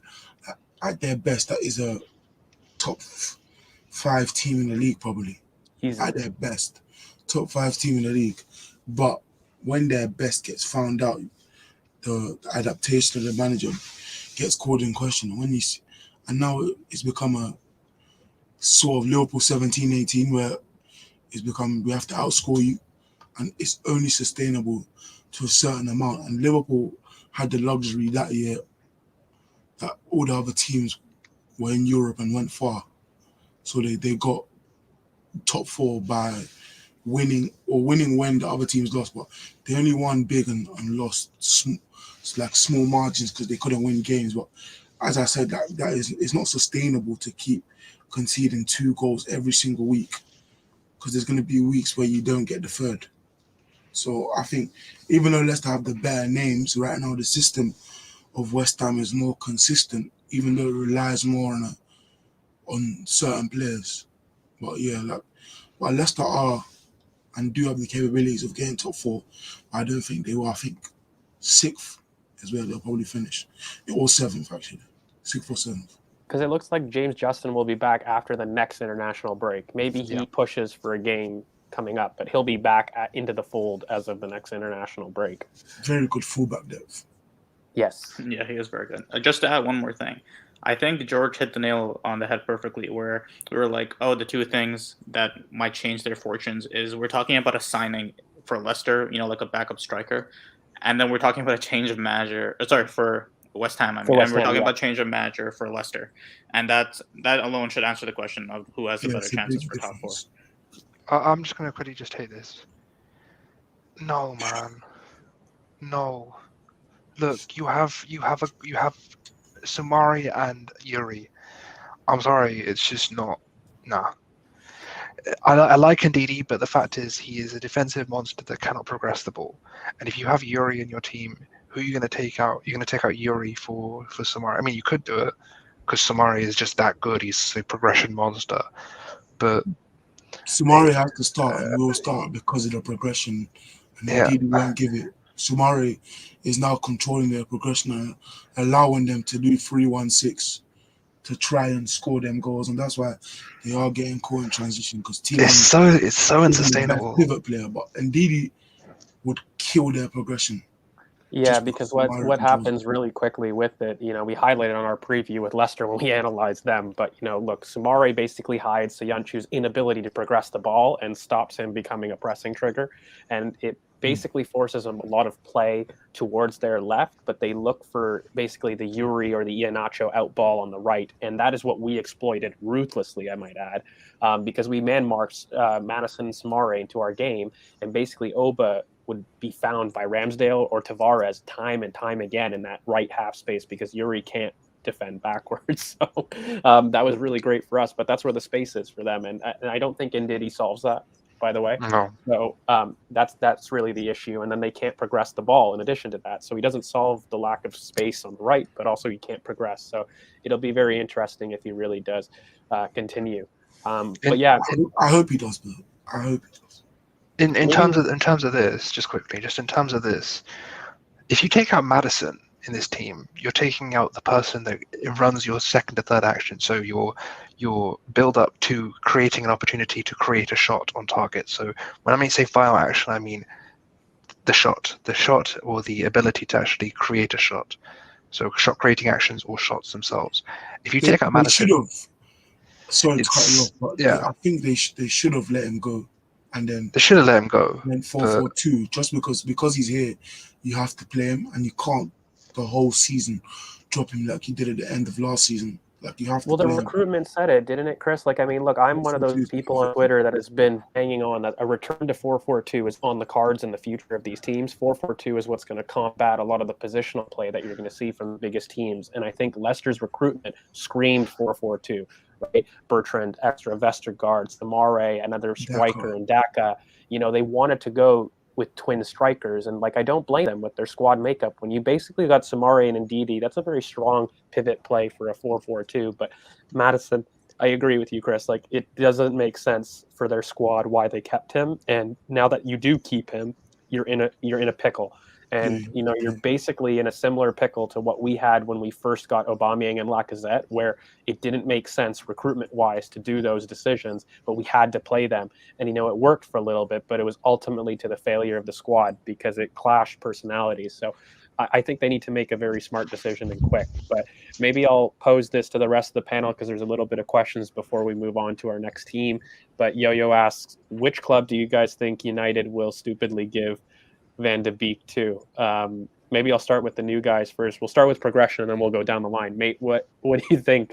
Who does Van de Beek go to? Because he's got to leave at this point, doesn't he? He has to leave. They have completely ruined his career for like the last year and a half or so. Yeah. Where does he go? Honestly, I think Spain is probably the best option for him. Will United sell him? I don't know. They're pretty stubborn, and Ole doesn't like to admit when he's wrong. That's the vibe that I get from him anyway. I don't really see a Prem club going for him. I wouldn't mind him for us just because it adds more midfield depth, but I think we got to aim higher now, like Kamara, like Awar and stuff. Other than that, it's pretty tough. I would say if it's a Prem team, it might have to be like Newcastle or something like that. But I think Spain is some, the style of Spanish football is probably like suits him the best. And if they can get him like a loan to Sevilla or a loan to Villarreal with an option to buy, that's probably the best option. Yeah, I hear that. Theo, mate, what about you? What are you looking at for Van de Beek? Do you think he even goes? I personally don't think Ole would sell him because Ole is just Ole. He just wants him to sit on the bench. But the team I will actually see him fitting in is Ajax, the team he left. I think that's actually the best place for him because there's manager that he left is still there, so the system is still practically the same thing. So Ajax is like the best place for him. Go back to Ajax, stay there for like 2-3 years, build a career, and then don't move to Manchester United, move to another club. They are the Bermuda Triangle of big names, aren't they? Where big names go to die, essentially. I called their attack the Bermuda Triangle of attacks for that reason too. But as a club, big names really go there to die, don't they? Last 10 years has been crazy. Yeah, but maybe Vengerball, I'll just end with you, mate, too. Van de Beek, where do you see that happening? Do you think United give him away, or does he stay? I can see him coming to Arsenal, to be honest. I don't know. Maybe if Arteta wants to maybe evolve into a 4-3-3, he could be used as a free roaming 8. But I don't know. Maybe he could be sticking with a 4-2-3-1. But I think Van de Beek, and also I feel like Van de Beek, he seems more suited to a club like Arsenal compared to United.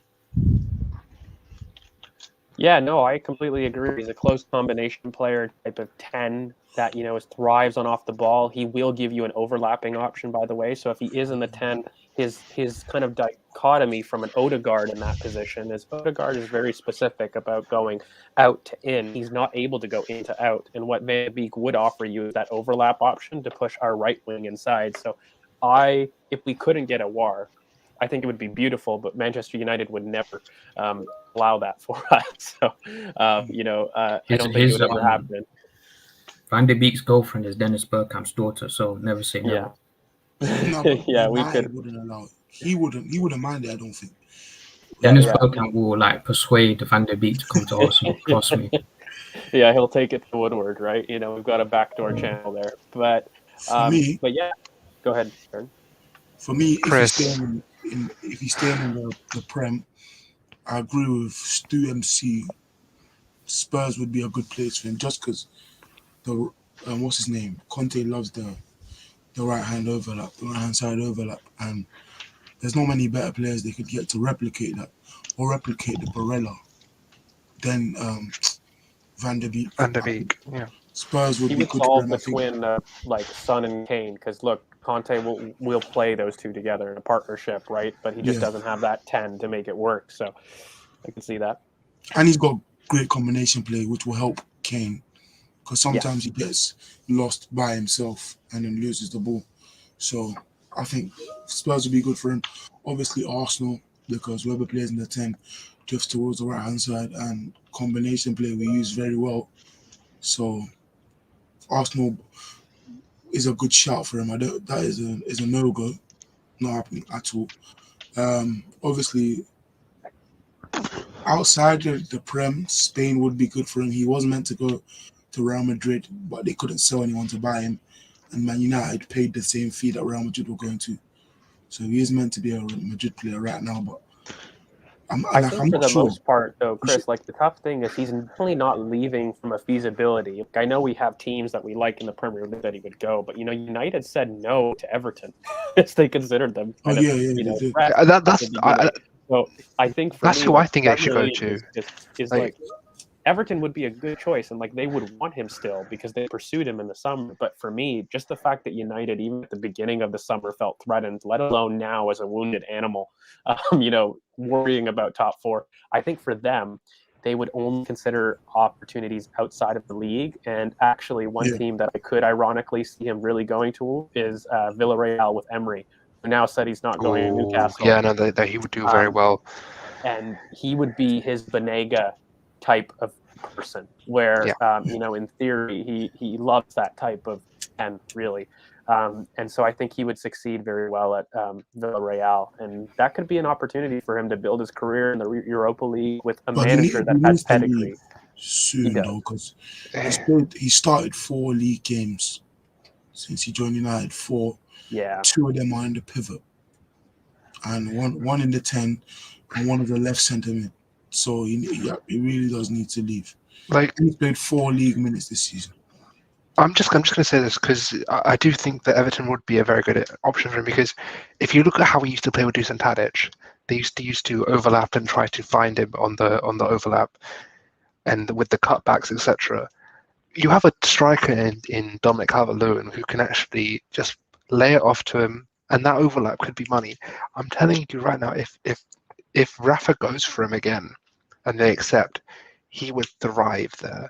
I feel, especially with Decore coming back, Gray in great form, I think he's one. They're one piece closer to solving that puzzle with someone like Van de Beek. I think he fits. I'll be honest. I think he fits more. Really about it at Villarreal, because you got Samuel Chukwueze, who's that inside forward who would be excellent. Danjuma as well. Yeah. And Danjuma on the left. Like, you've got that kind of 10 now that would replicate that close combination play that they really need.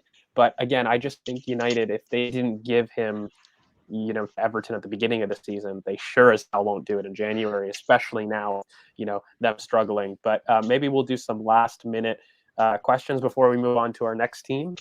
And probably that next one will be Spurs. So guys, make sure you put your last little bit of questions for Leicester. I know we kind of got straight off topic. Went United once again. But Leicester. and West Ham last-minute questions. And I think anytime that Van de Beek is to leave, it would be a loan, if I'm really being honest with you guys. Like, we're not gonna agreed. sell. Any kind of big transfers don't really happen in January. I think, correct me if I'm wrong, but I think Aubameyang is one of the biggest EPL imports. For sure. I think from a January transfer window, right? Because he was £55 million. 59, wasn't it? 59, I think. Something along those lines. So it was 63 million euros, 59 million pounds, I think. Okay, so then Van de Beek would not go for less than 40 million from a United standpoint, just to recruit money. But yeah, I struggle to see big players leaving like that in January. Yeah, Pulisic was up there, absolutely. He was close to that mark, if I'm not mistaken. Pulisic was 65, wasn't he? Something like that. Yeah. 65, 63, if I remember correctly. If I'm wrong, someone please correct me. But I don't think he was pushing it to that 70 mark. I remember, but I can't remember it straight off the top of my head. I mean, we'll do this again because we've covered it already. Yeah, everyone will pay for Declan Rice because he's literally one of the most in-demand players in this current Premier League for any top six side. I'll have a thread about why the defensive midfielders are the most hard to scout out players in this league probably in the next week or so. But there's a reason why people will pay for him, because you can have him as Basmati or Jollof. He's either side of that pivot. You can play him box to box. You can play him technical destroyer, either side. So it's mental. So in terms of Pulisic, like he's because Vengerball's. I mean, Vengerball, do you want to talk about Pulisic? Because you've asked me before. Before we go to Spurs, maybe not. I don't know. Maybe it's just I don't know. I just see him as an injury-prone player. So like, I don't know. I just feel like Chelsea are just lucky to have like so much like attacking depth that they can afford someone like Pulisic to be injury-prone. Like, I mean, I don't. It's a bit off topic, but like, if we're talking Pulisic, I feel like with Tuchel, they have a lot of like pieces up in that front line that it's going to be very hard to fit together. So if you look at even now with Kai, who I think is a great player, I think he's going to be very, very good in the future, and he's one of the best youngsters you could have. But he's not done as well because Tuchel has struggled to find that balance in that front line, especially when you're playing a 3-4-3 like he likes to play. You need to have, you need to find a complete balance in that formation, because you need an outlet, you need a striker, and you need a creator in that front line, and he struggled to find that balance. So that's fine. So I think we'll move on to Spurs now, because they've started to chirp up a bit. So let's move on to Spurs. If anyone else wants to come in, let me know. But we're gonna rotate the people here. So let's start talking about Spurs, and then we'll move on to. Maybe before we let some people go. So Theo, mate, thank you so much for coming on. Do you want to maybe shout your socials on Twitter before you head out? No, I don't have any socials. Yeah. Oh no, okay. Well, cheers. Thanks so much for supporting the channel, mate, and we look forward to kind of more spaces and interactions with you. Thank you. Awesome. And so look, Vankerball, thank you so much for coming on, mate. Do you want to shout any socials yourself on Twitter? I have no socials. Okay, cool. Don't worry about it. For your support. Thank you as well, for coming. We really appreciate it. All right. Okay, thanks. So yeah, we'll move on to Spurs, and again, guys, the link is in the comments somewhere. I'm sure Kern will pop it up. Just I'll do it in a second. Don't worry. do it again too. But you know what? The big question: Spurs. We saved it for last. Anyone who saw our preview knows how bad I am when we talk about Spurs. So I'm a little biased. I bring some energy, but look, I'm going to try to do my best to keep my objective hat on. But Spurs, they've got Antonio Conte. I'm going to go to progression first because I've got feelings. Is the best way to describe this appointment. But Spurs, what do you make of it? Antonio Conte is confirmed now. They've got an easy run of fixture coming up. What to make of the appointment? Their change in top four predictions. Now everyone thinks that they're absolutely top four. Do you agree? I think it is a very good appointment. To be honest, I was surprised that they could get him, given what happened in the summer. I think obviously he's a very good manager. Can they get top four? I don't think so. They have Kane and Son, who are obviously amazing players, and their stats alone last year helped them. But even with that, they still didn't get top four, and they ended up in the Conference League. And that type of overperformance is unlikely again. But with Conte, what you'll get is you'll definitely get a style of play. They'll be harder to beat, but will they to get top four, and especially now in the Prem, you need to be so much better than maybe when Conte was at Chelsea, where he could, you could drop points and still be okay. I know that he started off badly and then he went on maybe like a 13 win streak or like an 8-game win streak or something like that, which just won't happen this time, because this time now you have Brentford, you have West Ham, you have Wolves who are playing well. You obviously have the rest of the top four besides United who are playing well. So I don't see them as challengers for top four, even though they are just 3 points behind us. With that being said, even if Conte, implements his style, that takes 3 to 4 to 6 to 7 games. And I know he has an international break, but the players are going to be away for that. And his rugged, not high press, but he requires his midfield to run a lot. Dele Alli isn't going to do that, and Ndombele is incapable of doing that. And if Conte can somehow get Ndombele to do that, then I would be like, okay, they're definitely in the contention. But I just don't see that happening. There are rumors about 180 million spending budget. How that's pretty unlikely, especially given Kane is leaving. Yeah, exactly, which is so unlikely. I do think Kane will play better now. Like his quality is always there to see, and obviously if he doesn't want to stay, we all knew that they should have sold him anyway. I don't know why Levy didn't do that, but not us. Yeah. Not us. I want nothing to do with that. Yeah. I have some odd feelings towards this appointment, guys, because here, on one hand, I want to get this out of the way before somebody says I have too much of a bias, but Antonio Conte is a world-class manager. And I'll repeat it, he is absolutely a world-class manager. 100%. He is so specific. He is world-class in one system and one system only, and he knows what he needs to do, and he's among the best at doing that system. But that system hasn't lasted more than 18 months in the Premier League. Facts.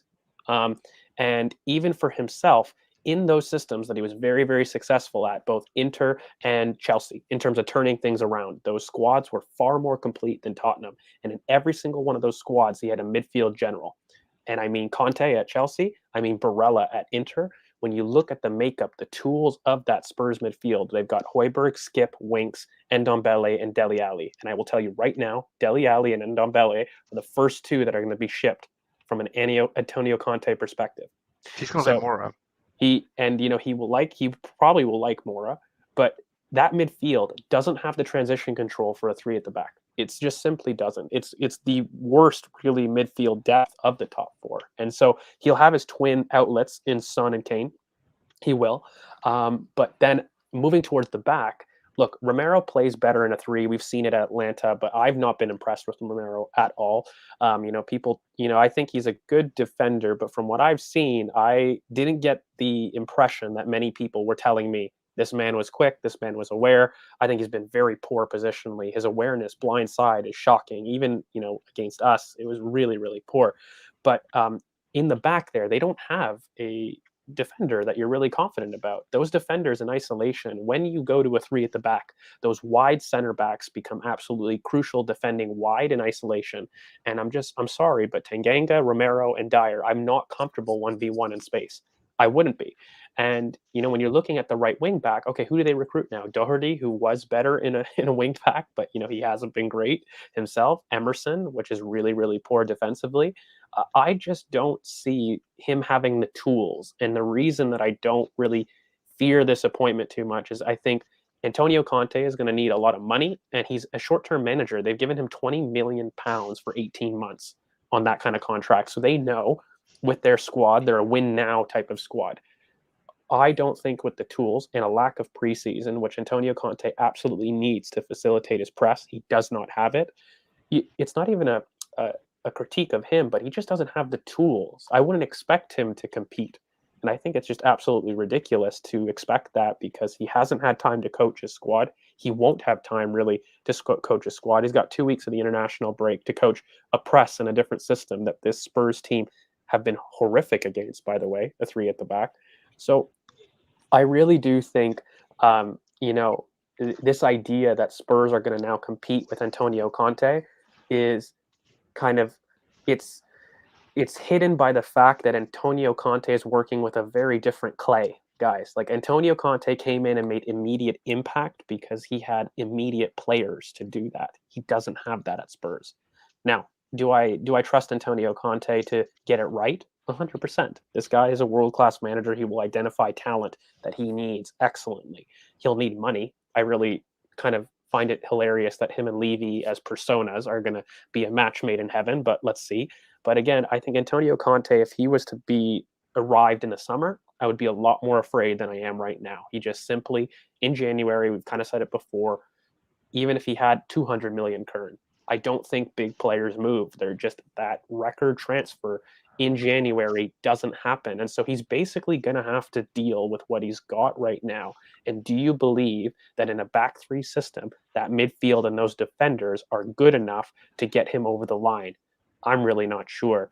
Could they really succeed in a one-off game? Absolutely. And so that's where I could probably see them maybe doing something in the Carabao FA Cup or the FA Cup. Yeah, they're not in the Carabao. I think. Are they out? I think so. I'll check, but I think they are out. Okay, we'll double check that. I thought they were facing Brentford or something.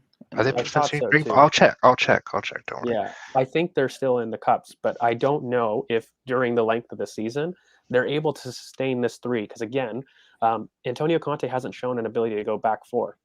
He just hasn't. He doesn't have that midfield that is transition enough. They're playing West Ham.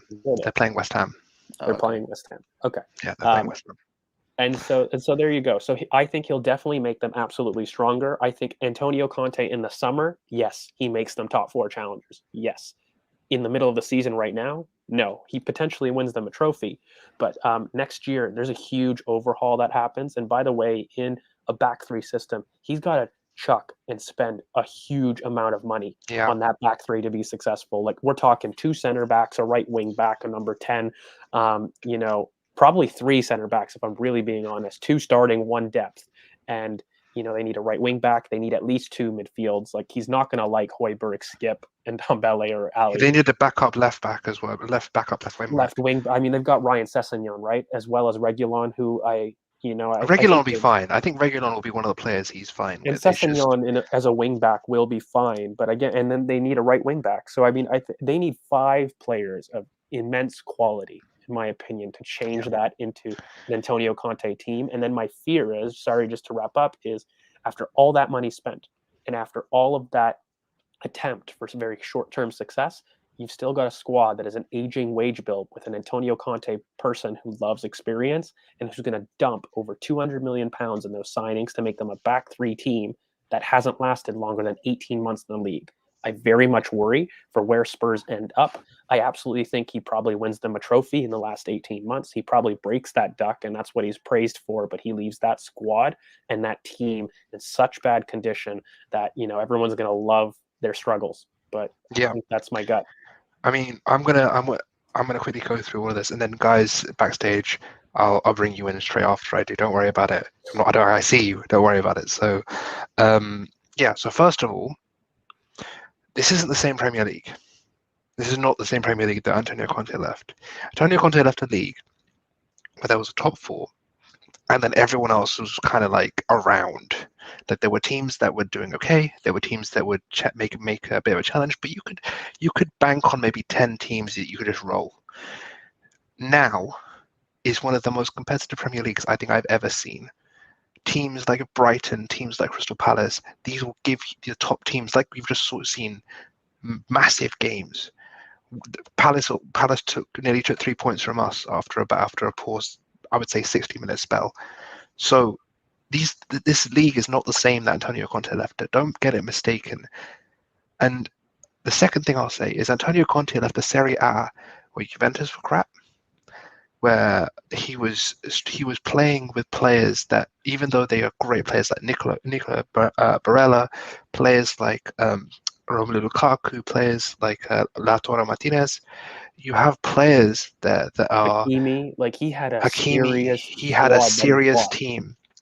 And if you look at the teams around him, who was he competing with? I mean, even the managers, like the best managers in that league were guys like Fonseca, who is one of I can't explain to you how many goals that guy lets in. Guys like Gasparini, so these are very, very attacking managers that I don't really see fitting it. Like if you take Gasparini, who just played Ole, and you put him in this Premier League, how far up that list do you think he gets? I think he's with Moyes. I think he's with Rodgers. I don't see him touching any of the top four managers in this league. I just don't. I mean, you look at the quality of that league. I'm not going to diss Serie A because I love Serie A. 90s football is what I grew up on. I love Serie A. It's one of my favorite leagues to watch. But if you look at the quality in that league right now, and you look at the quality that Inter squad had, it's a different challenge. And people are looking at this Tottenham team and thinking, okay, is it? They're gonna go crazy. And the last point I'm going to make, because I'm also going to bring up the formation that me and George discussed off stream a couple of days ago. But the last point I'm going to make is Antonio Conte has no preseason. If you followed Antonio Conte, he was always had a preseason to drill his players, to get the discipline in his players. He wants players to die for him. You've got players like bloody Victor Moses who are collapsing on the floor after preseason training. You've got Steve Mousanda, I think was one of the most famous ones from Chelsea back in the day, collapsing. He will drill you into insanity, and he has an international break of 2 weeks. And he's not going to have half his players because they're going to be on international duty. People like Højbjerg, people like Kane, people like Son, etc., etc. He's not going to have these players. Mora, thank you. And Ndombele is going to be there, but he is. Well, I think Ndombele is wishing he could trade his stars for anyone right now because he is going to be worked to death by. He's going to be seeing stars. He's going to be seeing stars. Along with Dele Alli, that are going to be moved out. I'm telling you. Imagine being Dele Alli right now. I know. It's I would crazy. be crapping my pants if I was Dele Alli right now. I think the one thing that I want to build off of too is the competitive, and maybe you can bring people in, Karan, in the meantime, just for that. Yeah. But look, in terms of comparing the leagues, and I don't use this as a slight on Antonio Conte, but I want to be very real about the level of competition that we've really seen from him.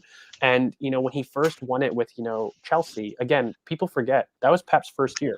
Does everyone remember that? I mean, that wasn't the Pep that we knew. That was Klopp's second year. That was the year where he bought the 2016 all 5 players that, they weren't the team yet. And so I don't use this as a slight. And of course, he still had to go there and he dominated the Prem. Let's have it right. He did dominate in that year. I just say, did he have the same level of competition that this league does? No, he didn't. You already mentioned it with Juventus and like his ability to win in the Serie A, Curran, those managers. I think AC Milan went very far, to be fair. But then when you compare, like Gennaro Gattuso was managing. But exactly, I was going to get. You know what I mean? Gattuso was the manager, and so when you're looking at, yes, did he dominate the league? Absolutely. But were there other managers that you would argue had the ability to dominate to the same level? I don't know. And again, I still feel the back three system is a system that isn't sustainable for longer than 18 months in the league. But I'll go over to Daniel first. Hey, mate, Welcome, how are you man. doing? You're muted, mate. Thank you for having me, guys. There we go. No worries. Can you hear me? No worries. Yeah. So Yeah, I got what you. do you Sorry. what do you make of Antonio Conte and Spurs? What do you make of their top four chances? Has anything changed for you? What do you think? Short answer, no. To be honest, I had this debate with Manny and Adele the other day. We were talking. I wanted to talk about look at Conte and his record when he's taken over clubs. Majority of them have been at the summer, and that is to, as you and Karen were talking about, that he wants to have that pre-season and that time to embed his signings and play the way he wants to play. And it's very intense. You can tell by his interviews, you can tell by the way he wants to play. It's very intense football. And the profiles in the squad, for me personally, I felt like in the short term, they'll just clash. And plus, he hasn't got that time to buy the profiles he wants in his squad. Players, as you said, Ndombele, who's possibly one of the one of the most laziest guys off the ball I've ever seen. And that's one thing. That is one thing Conte demands: a player who will give his nuts off, and that's just not Ndombele. Players like Dele Alli in training. We all saw an example of that in the Tottenham vid, where in the Tottenham All or Nothing, when Jose Mourinho called him fucking lazy. You're a lazy guy. Imagine Antonio Conte watching Dele Alli in training and his antics. I just feel like players in certain areas, they'll just clash with Conte because it's just not his type of team for me personally. So I feel like in the short term, yes, I may agree, like on one-off games, he may get that odd win, but I feel like there'll be just the people in the squad, the players he has to his disposal at the moment, just for me are not what Conte wants, and I think there will be problems until he gets replacements in or until he gets players out. Yeah, like I will say that squad is built more for a back three than United's was, but that doesn't make it good in a sense. No. And again, the midfield general, I just don't think that they have one. I always go back. In his Chelsea squad, they had Conte. In his Inter squad, he had Barella. Like these are elite players that are able to dictate and are intense enough to really allow for a back three system, which leaves you open on the wings. I'll go to Scheithart Lane. I don't know if I'm pronouncing that good. Aaron, if this is you, just tell us it's you, man. Because last time I'm pretty sure it was Aaron. If it's you, man, it's cool. It was funny last time. Yeah, is that what you want to be called, mate?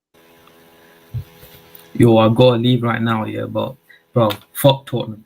There we go. I rate that. There we go. I rate that. I have a few things to add to this. The Yeah, Tottenham go for debate. it, man. It's not about them. Just a comment. It's not about them winning the title or stability.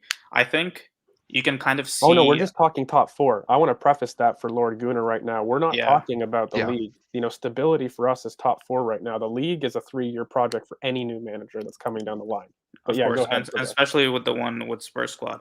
But I think I relate them to our situation when Mikel came in.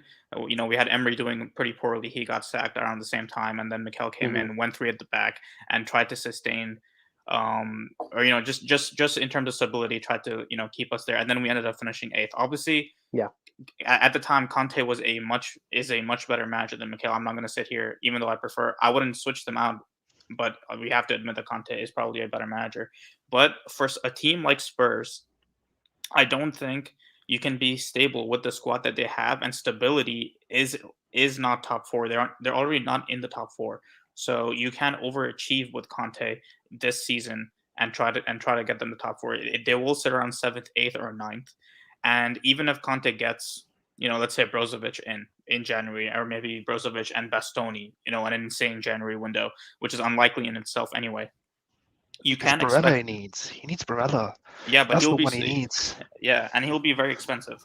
Yeah. Although Inter would sell, but he would be so expensive. And then by the time he gets there in January, you have November, December games to go through, and if you lose any other players, you're more screwed. So I don't think that we're being outrageous in saying honestly they have no chance top 4. If they get top 4, I'll be so shocked. I have no faith at all in them getting top four.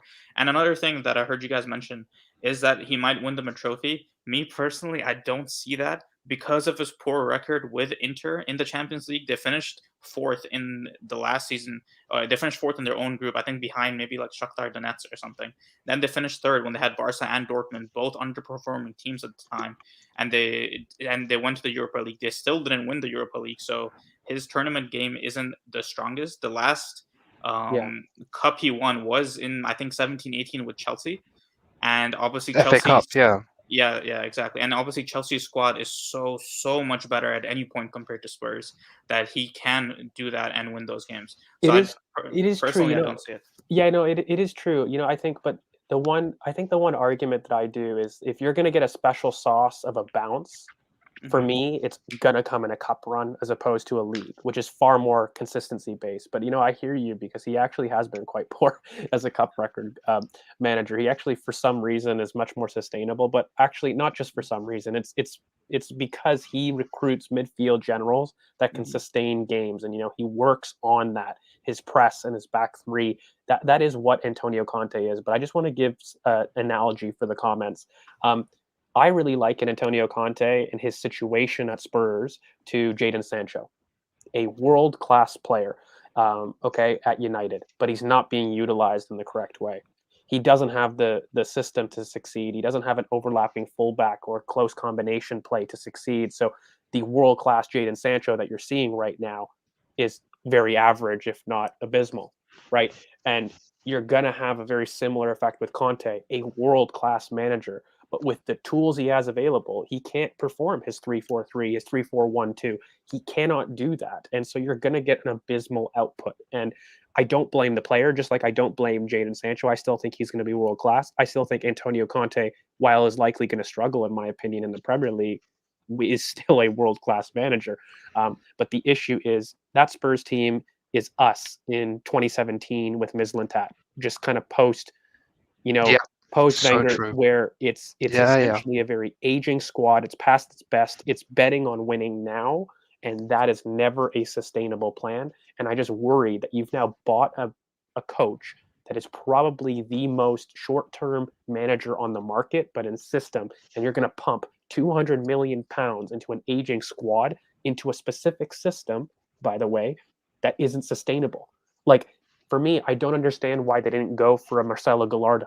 Somebody like even a Graham Potter. You look to buy out a young manager and get. I would rather have Eddie Howe. I can't lie. I mean, I know it sounds ridiculous, but I would actually rather have Eddie Howe because at least early Eddie Howe under Bournemouth he's a rebuild manager. He's someone that knows how to take a club from League One or wherever, or the Championship, up. He knows how to take teams starting out. He knows to build a project, and that's what Spurs need right now. They don't need a wing now mentality because it's not there. The squad isn't there. No, it's poor. It's poor. But I think for me, what I love, by the way, is I don't know if I'm going to go as hard as Eddie Howe, but I think what for me is I don't think he lasts 18 months. I really don't. I think this time next year he gets sacked. Honestly. And I think he drops 200 million on an aging squad that's very, very specific, and he gets aging players, and it puts them into a massive hole. Spurs that's going to be lovely to laugh about because I don't think he starts very well. I don't. I think with the type of steps that teams above him are going to do, the impact of 200 million on that squad is going to be kind of inconsequential. And maybe to quote a very funny gif with our favorite Mr. Chiellini, it's the history of the Tottenham, isn't it? So maybe you guys in the comments chuck us out some questions before we're going to move on to another team, unless the lads have some last minute things to talk about with Spurs. Let me just say this. In terms of actually Eddie Howe, I don't mean Eddie Howe the manager. I'm saying the profile of manager that actually knows how to build a project. I don't like Eddie Howe. I don't think anyone likes Eddie Howe. But the point is Eddie Howe knows how to. Saying he should have gone with a rebuilding manager, not a short term. That's the point I'm making. Not Eddie Howe, like the person, but in terms of someone that has actually done a rebuild before. someone that actually is geared up to completely overhaul and actually go through a transition into something that's more sustainable in the future, like what Mikel has done with us.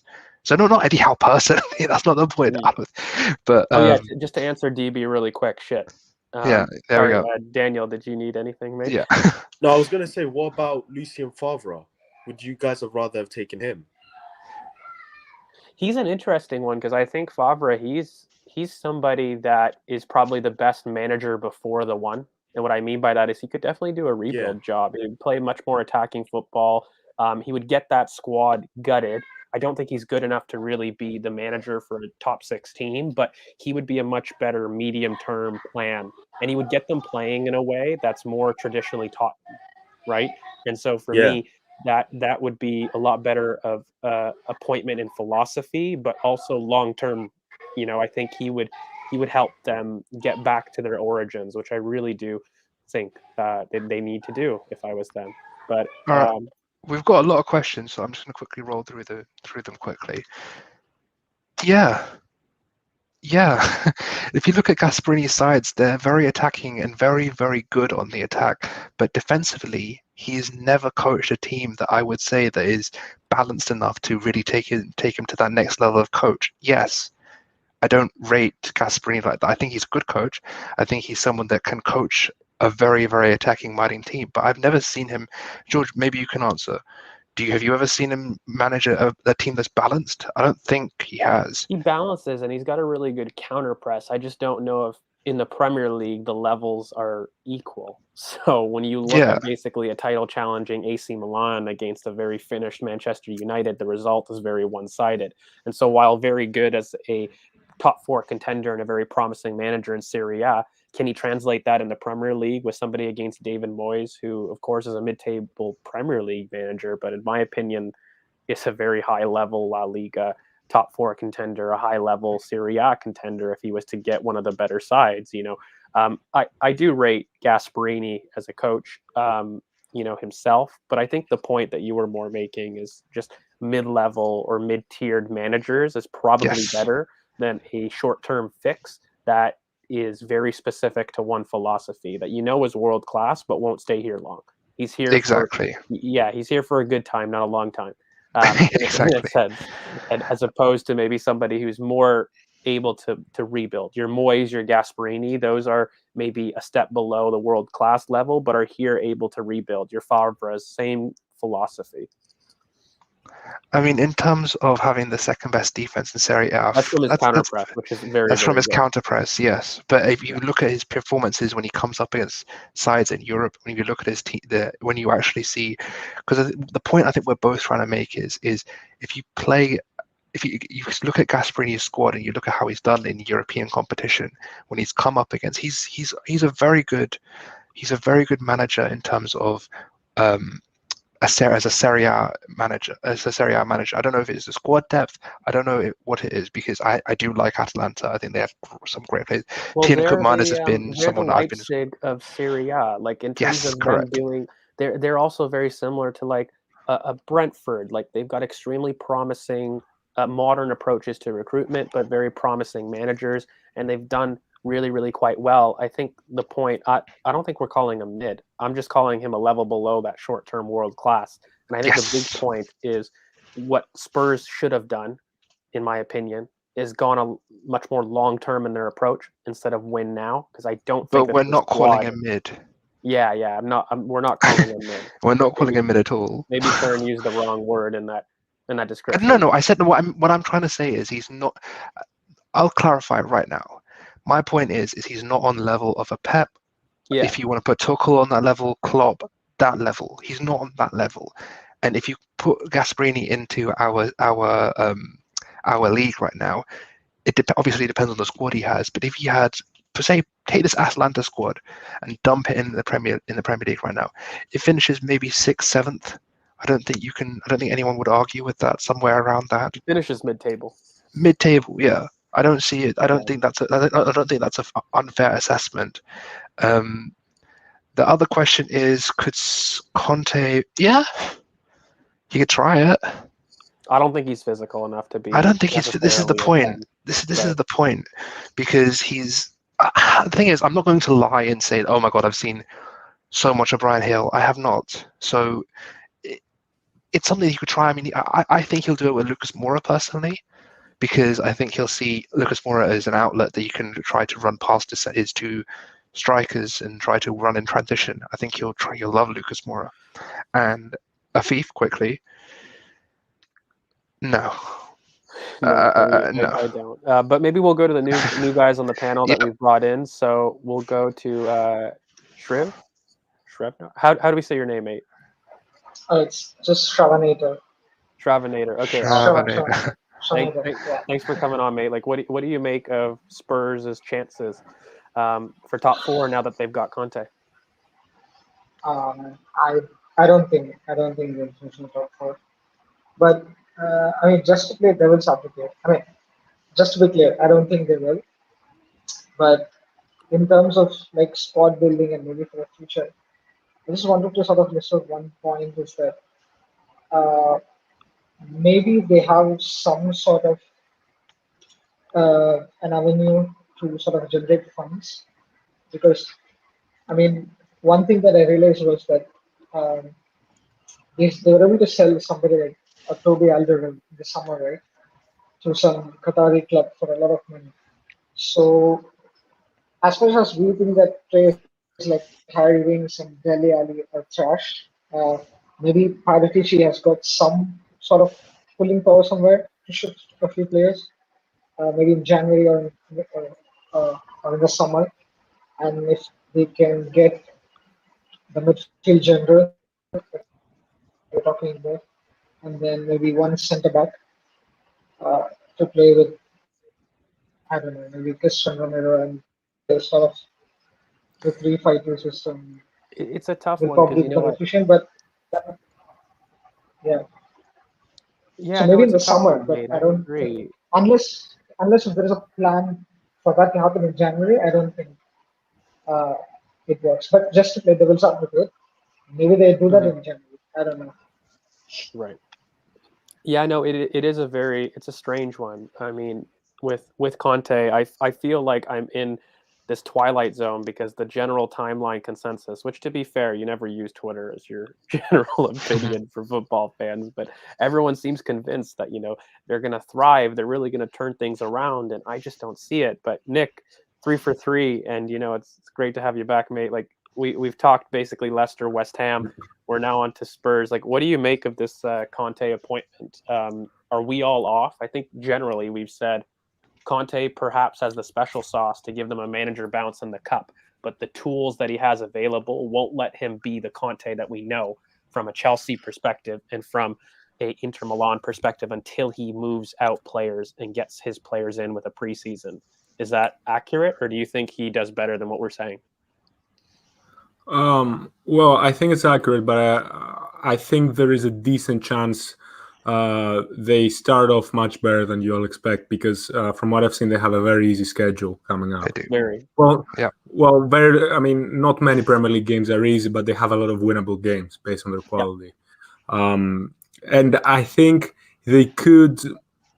I don't think the squad is perfect, especially if he wants to play the 3-5-2 he played at Inter.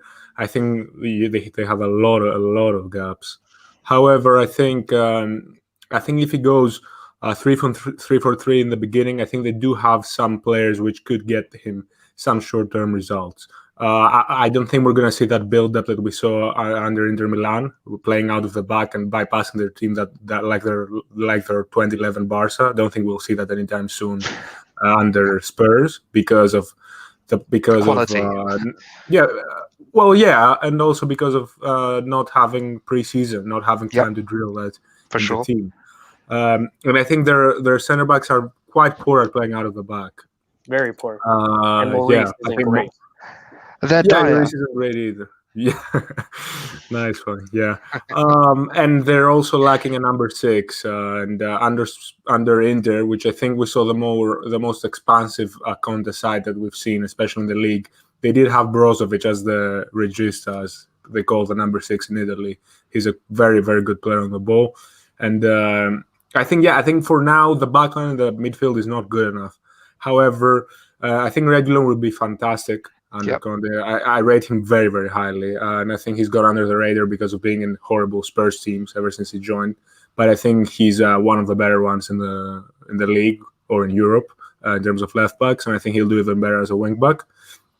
And I think we could see Emerson or Doherty. I think those two will compete for the right wing back spot, and I think both of them, especially Doherty, is very proven as a right wing back at Wolves. Emerson, we've seen him. I think he's played most on the 4, but we'll see. And then I think if he uses Kane as a number 10, as you, George, had suggested, I think in the podcast, or like as a false 9 or whatever, and then using Son, obviously, and he could use Mora or Bergwijn. He can do some stuff there. Yeah, but also it's going to be interesting in January because I don't think, in terms of the short term, because we've seen Conte in January sign a lot of like 30-year-olds on loan, stuff like that. Exactly. I think he did that also in his last season in Chelsea. They signed Giroud in January.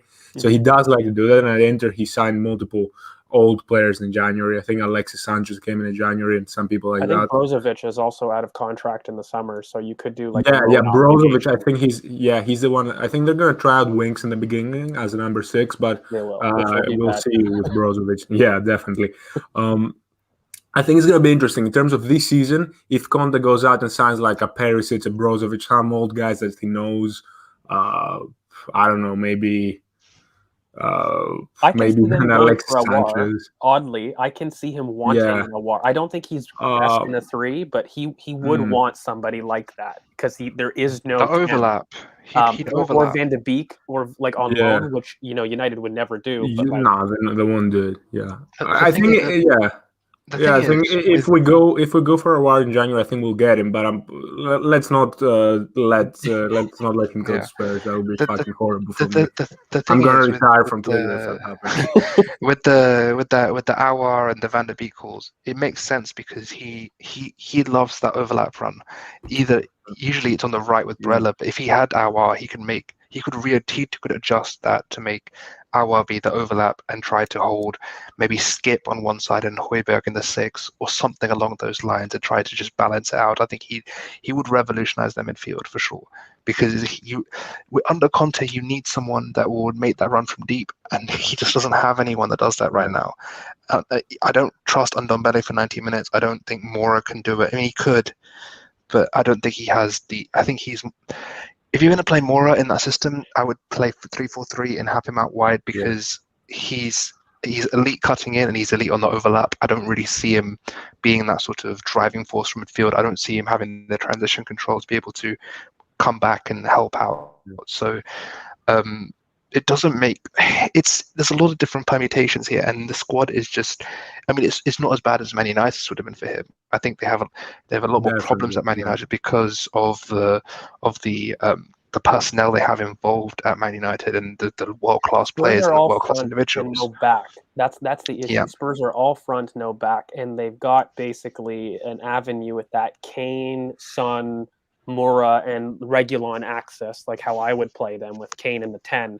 That will cause trouble, especially in transition. Emerson won't come in, though. Emerson won't come in, and that's the issue. No, he won't. But I mean, that left side, it is, to be fair, I want to be objective. Like, they will get goals, and they can, because Conte will be compact. Even if he doesn't have a lot of time, he will get them closer in terms of the spaces, which is good.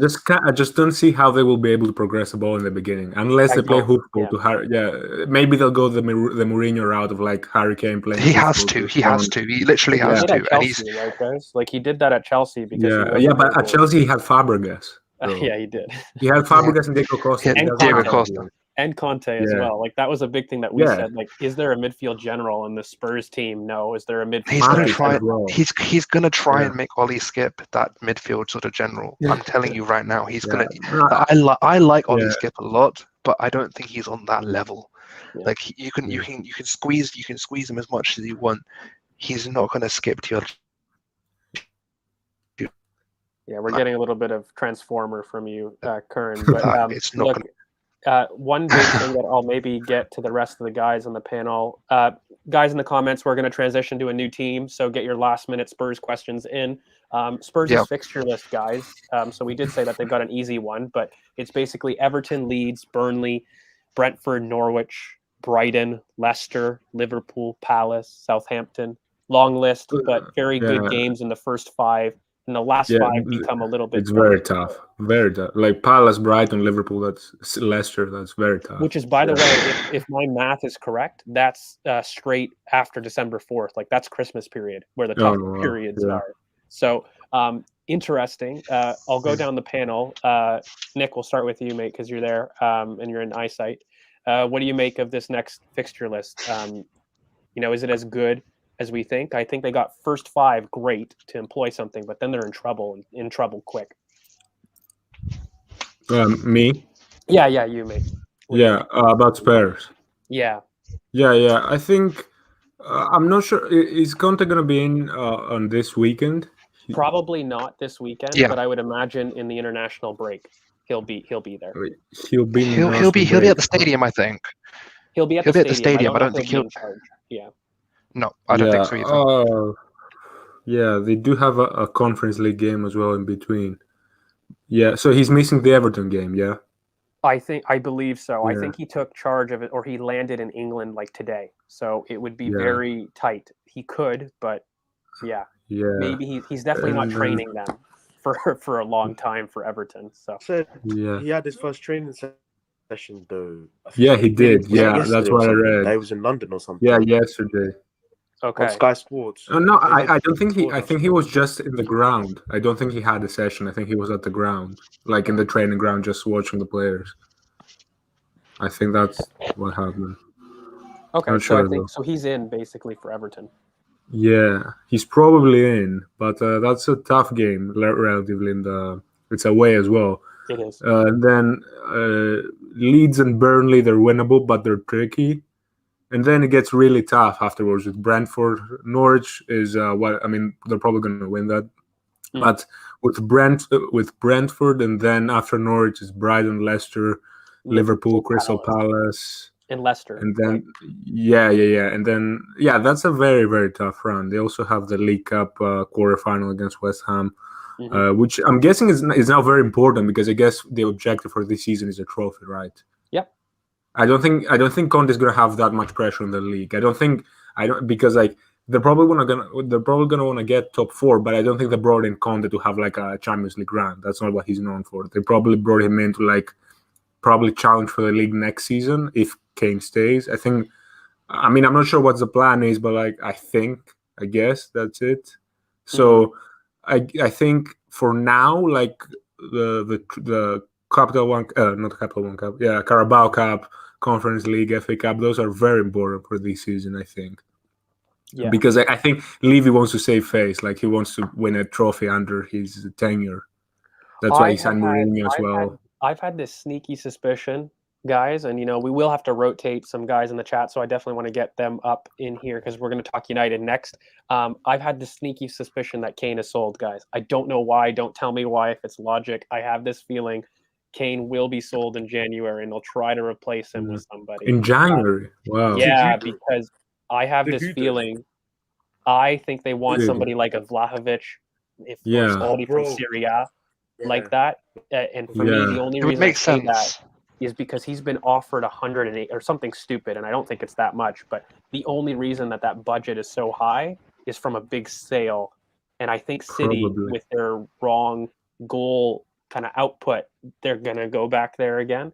I don't know. I have something like that, but I'll go to Daniel. Yeah, I'll go to Daniel first, mate.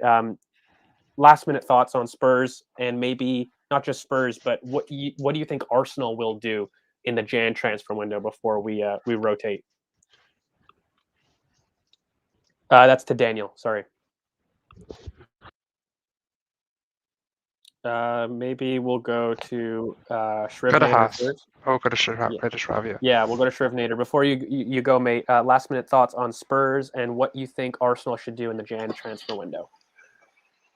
Okay, so last thoughts. Yeah, with Spurs, I think just a quick note. Maybe they'll get a freak result, like for example, maybe a couple of games where we expect them to lose, they'll probably like go and smash them. I can see them like beating Brentford 3-0 or something like that, and then Yeah. struggling against Burnley, something like that. That always happens when new manager comes in. Uh, as far as Arsenal in January, I think midfield is a priority.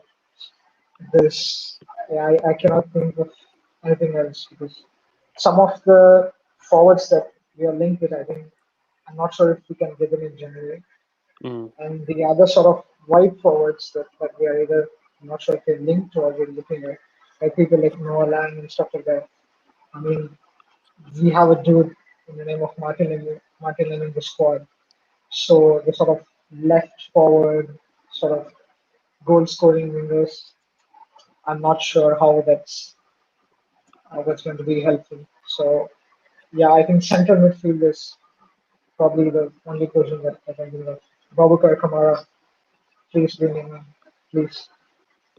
That's all I gotta say. Glad to hear. That's what I like to Yeah, hear. we love to hear that on kind of ball over passion here. So, Shrivnator, Or, mate, do you or want to? Nicholas Dominguez. Sorry, yeah. Or Nicholas Dominguez, because I know that Karam is scouting him. Sorry.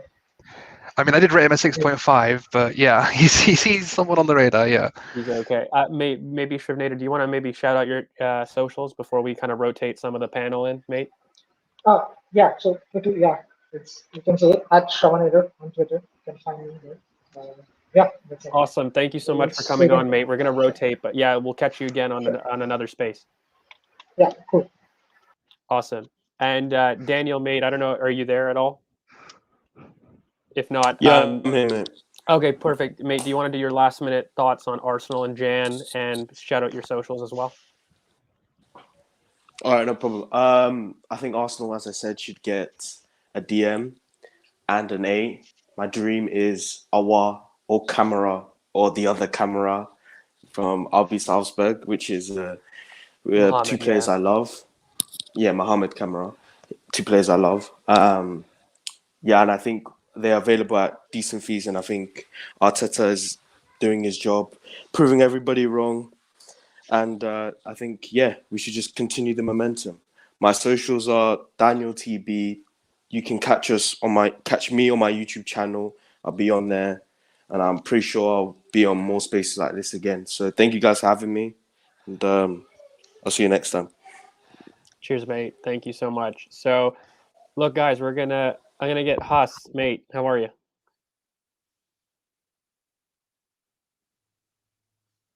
Nah, come on, Haas. Don't do me like this.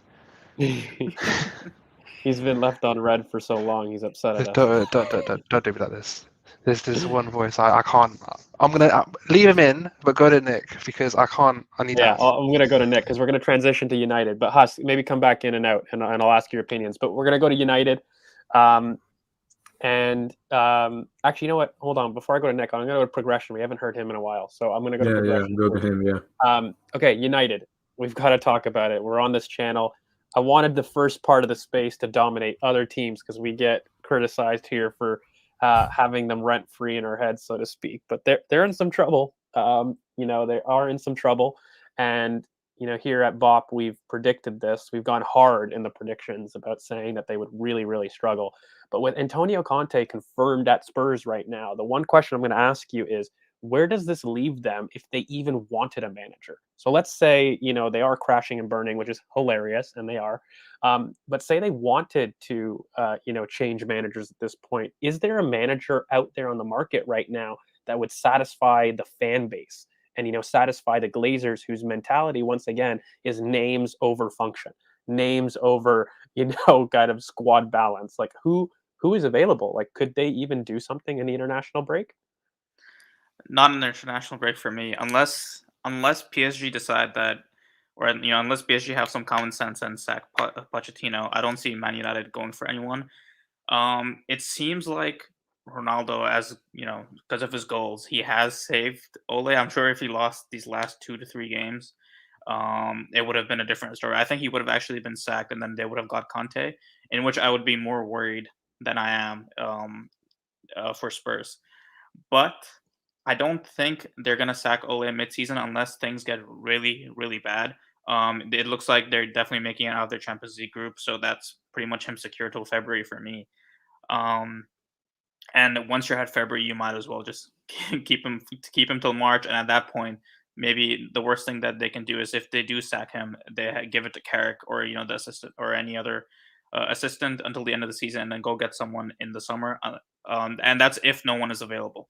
Do I think that they can tempt maybe someone like Luis Enrique or Mancini away from their international jobs? No. That's a no for me because the 2022 World Cup is coming. So I don't think it would be very sensible for either of them, especially given how well they did in the Euros tournament, to leave. So I think this was their chance to be a bit more ruthless and get Conte in. They missed out.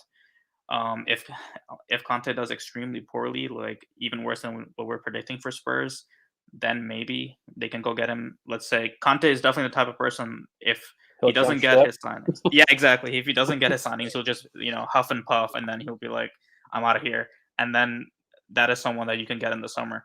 But I think they've made their bet with Ole, and thankfully for us, like they have to stick with him.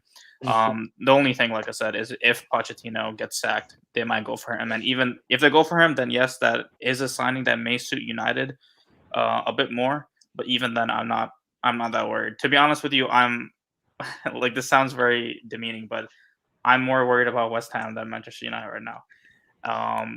Because the way that we've instilled patience into our project, and that is something that United were doing up until Ronaldo was signed and up until maybe a failed signing in Van de Beek. So they've kind of gone backwards, and they are United. They are always expected to challenge, so there is more pressure on them. But yeah, I think they're in complete dire straits right now. They're in trouble for sure, mate. I mean, I want to have a chance to go to some of the new guys since we're here, and then we'll maybe circle back to Nick and ours. But yeah, Haas, mate, are you here? Yeah, I'm here. Can you hear me? Jesus Christ.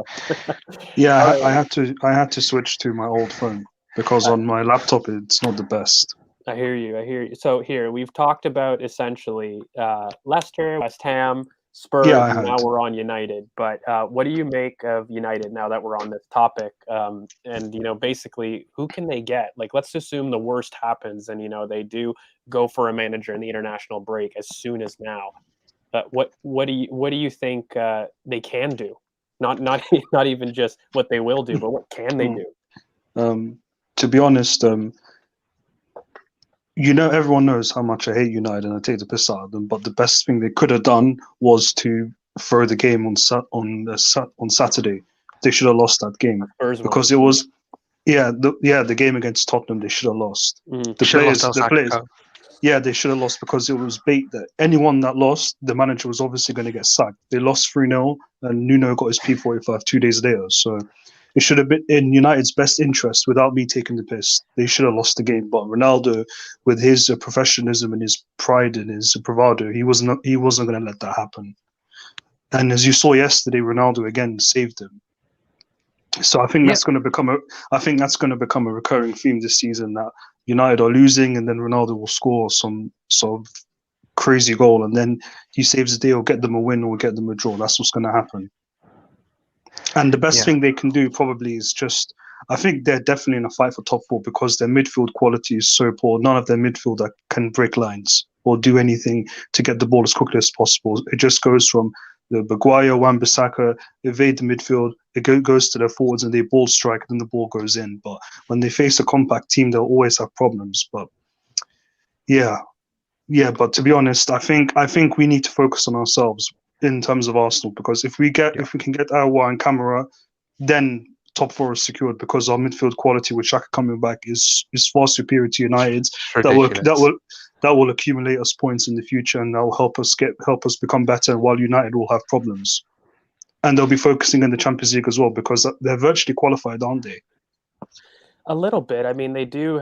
There is kind of like uncertainty because, I mean, I think they had to win yesterday to be sure. But yeah, they're basically through. Yeah, they're basically through. So yeah, because we don't have any Europe, and they're going to be basically through. Hopefully, they face a rubbish team in the round of 16. But even then, if they face a rubbish team in the round of 16, they're still going to have trouble because that midfield quality is going to get found out at some point. as we've seen against Liverpool. Yeah, mate. I mean, look, I really think that their manager limits their potential kind of going on in the future. But I think I was just going to go to Joshua. I think he's out. His internet is a bit Internet's a little shaky, bit so he's going to buggy. jump back in. Sounds good. So, but yeah, I'll go to Nick, mate, because, I was going to circle back to you. So, United, essentially, what do you make of their top four abilities? And again, I'm going to ask the same question. If they wanted to change things, right, who can they get now, like feasibly, that would be okay with the fans? Because I do believe, as much as people don't want to admit it, that fan pressure and that club perspective do play a role in form.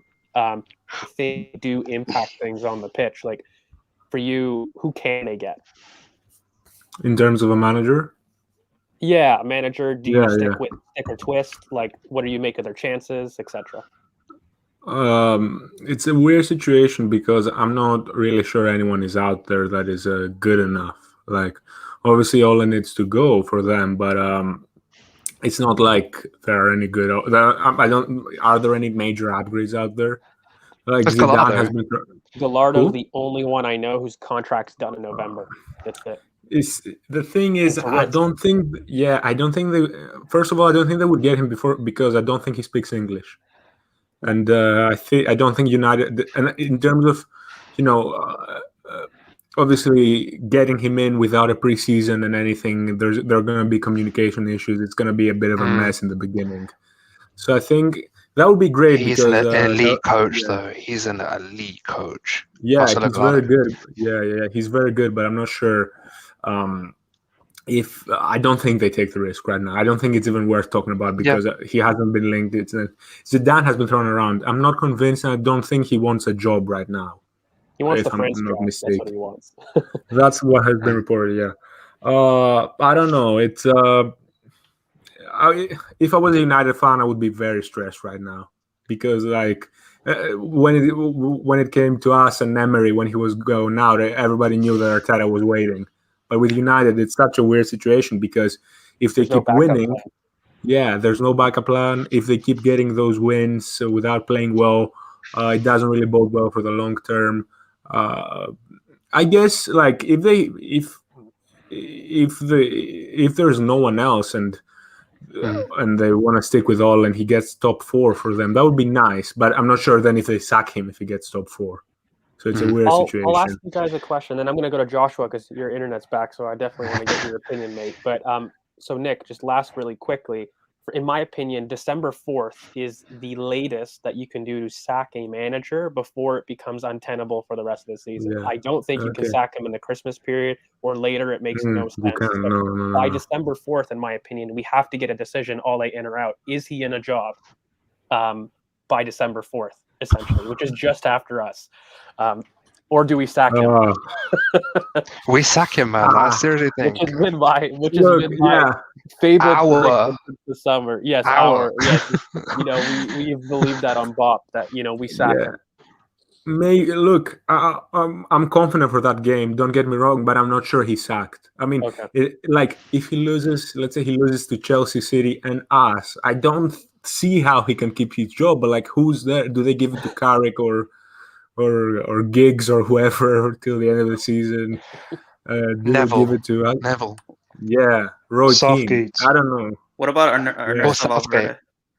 Valverde, I don't know. I'm not a huge fan of him. Enrique, Valverde. One last thing. Can I say one last thing? I just saw a quote a few minutes ago. It was Ole talking about Sancho last night, and he said he was good. After we got Cavani in, we wanted some width from the right, and that's why we subbed on Sancho to get these crosses in for Ronaldo and Cavani. And I'm like, just fucking free that guy. He was on the left, wasn't he? Sancho. Yeah, wasn't he? He was on the right. He was on the right last night. No, Ronaldo was on the left. It was Cavani up front. Sancho was on the right, and Ole essentially said that he subbed him on because he needed width and someone to cross in to Ronaldo and Cavani. And I'm like, that sums him up. In the beginning it was funny because it's always nice to see a good player flop at United, but at this point I'm starting to feel sorry for Sancho because I have no doubt in my mind he's a world-class player, and like Hmm. if he went to any other team in the top 6, even Spurs, I think he'll be doing a lot better than he's doing Man, right we've now. said on this channel so many times, I would have loved him at Arsenal. World-class Yeah, player, fucking fact. hell. And Yeah. this Screw idea it. that you have a I'm combination linking. player that's, Yeah. you're asking to hold the width on the right is the stupidest thing. And especially when you have Luke Shaw, who, in my opinion, that partnership could be among the best in the league. It's It crazy. hasn't worked though. It hasn't worked when he has tried it. He hasn't. needs to. But, He you know, needs, I he mean, needs to try. He's played like 3 games though. On It's the ridiculous. left. That's what I'm saying. Can't- That's what I'm saying. Like it's silly. But I think wanted he's to- only played one game on the left He did. He had one and against look, Leicester. It It's was a against small Leicester, sample yeah. size, but I maintain that guy is world class, and there's Yeah, some issues definitely. there, and it's not He because played of there him. against Everton as well. Right. He did, but I'm gonna go to Joshua just because I love that you're on the channel, mate. Thank you. Are you a United fan or an Arsenal fan? I'm a Chelsea fan. Chelsea fan. All You're right, a Chelsea fan. So what is your perspective? Like, we're talking United and basically top 4. We kind of went through Leicester, West Ham. What do you make of United's chances in top 4? It's basically Conte's gone. Do you agree with the boys here that essentially there's no manager that they can get, even if they wanted somebody? Do you agree that Ole stays or not? The fact that he didn't get sacked after they lost 5-0 to Liverpool, I think it shows us everything. They never planned to sack him. They were never planning to. So I think that shows that he's gonna stay there for the meantime. They should be getting top 4 with that squad. Obviously, there are some imbalances in the squad. I feel like with Sancho was always such a weird one, but I think it got worse because they signed Ronaldo. Because I've always had this debate with my friend. He thinks obviously Rashford should be the main left winger at United. I've always said Sancho should be, but then you bring in Ronaldo, it's kind of like, because you got to factor in Pogba as well. Because Pogba, in my opinion, can't be a double pivot player. Like, it's getting to the point where it's kind of unfair on Pogba because his deficiencies are just getting exposed. Like, he's defensively a liability, let's be honest. And you're asking him to track runners when, how many times have we seen him just let go of runners so often? And then you look at their double pivot. I think McTominay is a good player, but he's not great. Fred, yeah. So Yeah, exactly. That's exactly it. It's like very poor. I think I did want to get your perspective on it because I'll try to summarize. We had a very contentious video at the beginning of the summer with here at BoP. Like, we definitely believed that Manchester United wouldn't get top 4. We questioned the midfield depth. We felt that Ronaldo's signing was the stupidest thing that they could do. We felt that money was better spent on a DM like a Tchouaméni, another right back potentially. And, if they were to get Sancho, it was very confusing because they do have a Marcus Rashford, Pogba. They have so many players on the left. They've recruited so much on that side. The balance was going to be very, very off. I mean, it's nice to say in hindsight that, we're seeing some of that.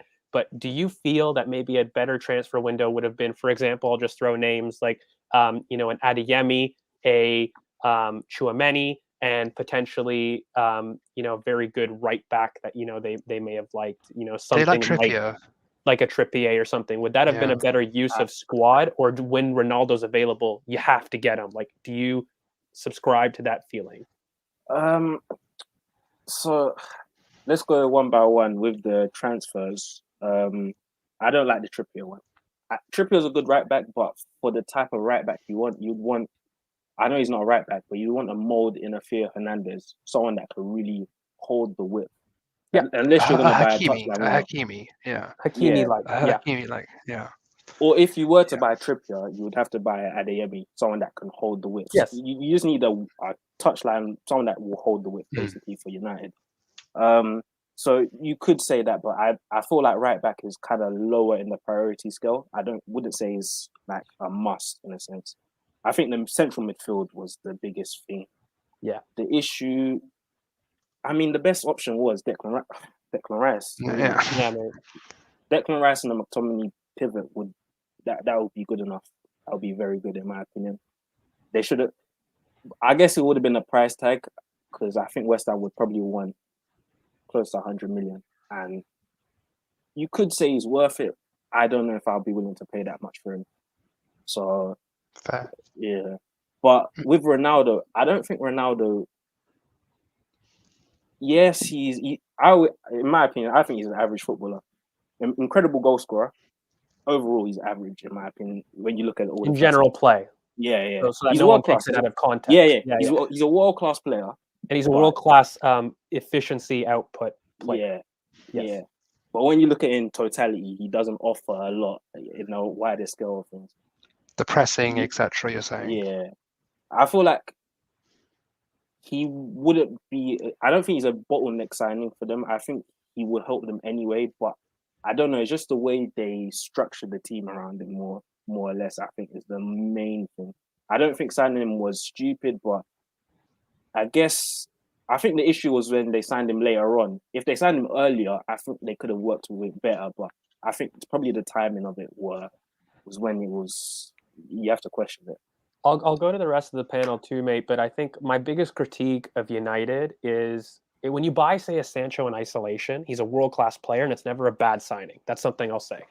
But when you have Marcus Rashford, that doesn't make sense to me. When you have that squad with a Bruno and you're not playing a Van de Beek, you're not playing combination players, why would you buy a world-class player that doesn't fit who you have in the squad? And I felt United have done this. They've bought names and profiles that aren't conducive to their squad, but they've done it to maybe satisfy the fans. And it's really led to them wasting huge amounts of money. And this is the reason they've struggled since, Sir Alex Ferguson has left, in my opinion. It's really them not buying the right fit, taking short-term pain and rebuilding properly. So I'll go to maybe I'll start with let's start with progression. I haven't heard of him in progression. for ages. Okay, we'll go down there and then we'll do a big loop. Progression, mate. What do you think is the biggest problem at United, and how would you fix? Because I think we can all agree they should be getting top four, but under this form and with Ole, who doesn't seem to be going, that's going to be an ask, this season. What do you think they need to change their fortunes? Yeah, like a week ago, I would have said, sack Ole, get Conte. That's probably the best chance of getting top four. As much as I was never a fan of the Ronaldo signing from the get-go, because it was very clear to see that they did that specifically to appease the fans. Because if they wanted him, they would have got him at the start of the summer. It sounds like he made it clear, I think maybe in like very late June or early July, that he wanted to leave Juventus, and it took until August for him to get an offer from City. So that in itself just makes him a bad signing, because he wasn't in the original plans anyway. It's exactly what a panic signing is. And I'm not sure, George, if you saw the debate that we were having in the group chat yesterday with Matthew, who is obviously a very big Ronaldo fan. It's like 4 a.m. in the morning. We're just, Jesus Christ. Yeah. I was having dinner and I was like, I gotta say something about this.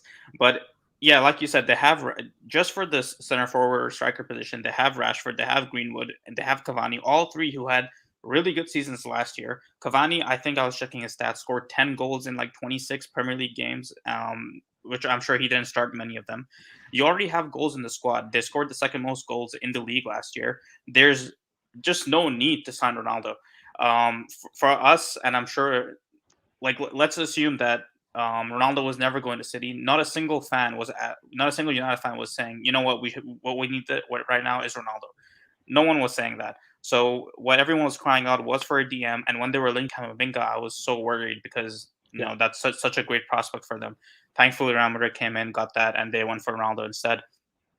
So what needs to change is they do need January signings. They still need that midfielder, and they also need to be able to drop players that aren't performing. So for me, Maguire has been bad. Obviously, he's recovering from an injury, but even now they can't do that because Varane is out for, I think, 3 to 4 weeks because of his hamstring. They actually need to realize that they have really good players in the squad, which is why most of us probably put them in our top 4, top 5 predictions, even with Ole's inability as a manager. But they don't use them well at all. Pogba was performing he had like a crazy amount, like 5 assists in his first 2 games. Obviously, yes, it's just 2 games, but he was doing so well there. And then they dropped him into midfield, where he's consistently been underperforming for the last 2 years. Bruno was doing well. In my opinion, he's still doing well. He's not my cup of tea, but he always ends up saving United. And the same thing with Ronaldo. You have Greenwood, who was doing okay at right wing, and now he's reverted back to a 5 at the back, which is absolute dog shit. Like I have no worries about facing their 5 at the back at all. They could play Sancho left wing, but how can they do that when Rashford got double-digit goals and assists last year? It just doesn't make sense from a planning perspective. It literally is. I don't want to just like, after making an intellectual argument or something, I don't want to demean it by saying that they're just vibes FC. It doesn't make any sense. It seems like they don't have a coherent plan with their squad in the short term or the long term. I think they really need to reevaluate what is going on from the club, from the top to the bottom, just like we did when we had Raul and then got Vinay and then got Edu and stuff like that. I think they need to go more through a transition phase for another couple of years, change the board, and then look at it again. What doesn't help is Gary Neville and all these pundits are still just vastly supporting him. So I don't think he'll get sacked until, like, I know we were discussing fixtures earlier, and they faced, was it City and then Watford and then us, and then they have another tough game somewhere in there. And then they have really easy games. Yeah, Chelsea, exactly. Yeah, and then they have really easy games. I think even if they end up losing those 3 out of their next 4 games, I still don't think he gets sacked unless he gets destroyed in those games, like Liverpool. Like if we beat them 3 or 4-0, he's getting sacked. But we don't beat teams 3 or 4-0 though. Exactly. I think we'll dominate the game and win maybe 2-0, 2-1, something like that. And I don't think that's enough for him to get sacked, especially because the next 5 games he has are against like bottom 8 opposition. So I think he's here to stay at least until the end of the season. And then they need to do is revamp from the board, and then eventually it'll fall down to the manager. Yeah, I mean, look, for me, I've always felt they need to decide what team they want to be. I haven't seen that, regardless of their manager, the amount of rebuilds that this team has really attempted. The one good thing I would say about Mikel is that I see a very consistent philosophy between our academy, between our first team. It's been changed throughout the club. I've never felt United have gone through that process. They don't have enough football people in charge on their board, as well as in a managerial sense, to really dictate what sail they want to go with. They've got a team right now with efficiency monsters, but then they've got 1 or 2 combination players that they've spent 110 million on in Van de Beek and Sancho. Mixed philosophies. I just don't know where they want to go. And, I haven't seen somebody take charge of that reign. And I think that's the biggest thing they need, is an authoritative voice to say, look, this is our philosophy that we want to go, good or bad, and then invest in it. Take time to actually take it through. I don't know if they've done that, but Nick, mate, I'll go to you. I'll ask the same question. How do United get fixed? And, from this season, what is the goal, essentially, given that we think it's unlikely that Ole will be sacked? And he basically has till December 4th, in my opinion, to make a decision on. But yeah. Yeah. First of all, so if you say you keep Ole, then you have to make some additions to the squad. I mean, obviously they need a midfielder, 100%. I'd say they need 2 midfielders, to be honest. Yeah. Like, it's just, I don't know, man. It's such a weird squad because they have so many players and so many good players, and you can't really have a consistent setup. And it's not like the options that they have on the left wing, for example, are like they're similar players. Like they have to switch the whole setup. That's what I mean. Yeah. Yeah. So if they want to play Ronaldo up front and Martial up front, and in the next game play Martial up front, it's going to be very different. Or if they want to play Rashford on the left versus Sancho, it's very different. Obviously, same goes with their midfield. They have like 4 or 5 different profiles, and none of them work together. I think, like, in terms of like balance, I think the only pair that would work okay in terms of profile is Matic and Fred, but then Matic is completely finished physically, so I don't think there's anything there. I don't think they should do that. So yeah, I think they really, really need a midfielder, and they definitely need to let Pogba go, because if they keep Ronaldo, which they probably will, like I can't imagine him leaving after 1 season. I think he has a 2-year contract, so I think he's going to run that out. They're probably keeping Bruno, keeping Sancho, keeping Rashford, so Pogba, keeping Greenwood, obviously. So Pogba definitely has to go. It's going to be a big, big mistake to to renew him. I mean, unless they sign a different manager and he can work somehow all of them in the same team, which is unlikely. So yeah, I think they just need to. I don't know, man. I don't know what I would do. Honestly, It's a lot. I don't know what I would do. Like I don't think, like, say they signed Declan Rice. I don't think they're a great team. I don't think it's. I'll tell you what my gut feeling is, and I'll go one step further because I've said they need an authoritative person with a philosophy to get in. Ed Woodward is leaving, I think, in December Woodward is or leaving, in January, so they're probably going to have to get someone there. Which is probably Van der Sar from like previous links. I don't have too many United fans, but maybe someone in the comments can let me know. I think they've linked with Van der Sar, but if they're going to go in that route, it seems like they're going to go more youth project again, that their board, to be fair, keeps saying that they're doing, even though that they don't do. They're doing a longer term rebuild. But again, I think, they need to find a modern coach. I think they're the only top 6 team, in my opinion, that don't have a coach that's set on position play principles necessarily, and that's a problem. Conte isn't, but we know that their philosophy is win now. But I think I'd argue he is, in terms of his build-up. If you see the stuff he did at Inter, definitely not at Chelsea, but the stuff he did at Inter, he did use a lot of positional play principles when building out of the back. There are some videos going around on Twitter, some great highlight sequences, like, for example, similar to this goal we scored against City in the FA Cup semi, similar to this. I think that he does, not like Pep style, but he does use some of this. He does some it, and I would argue like United are the last top 6 team now that don't have any of that principle in play. So like the coach that they need to select, in my opinion, is not just a name, but I think they need to get a modern approach to the game. So they do need somebody like that. But they need somebody that is going to buy into that philosophy fully, and they need to buy into what type of vision they want for the club. And I think they have to go back to their roots. In my opinion, United, being like a little bit older for me, they have always been an excellent transition, hardworking team. That's been the ethos of their club. And, they're excellent in transitions.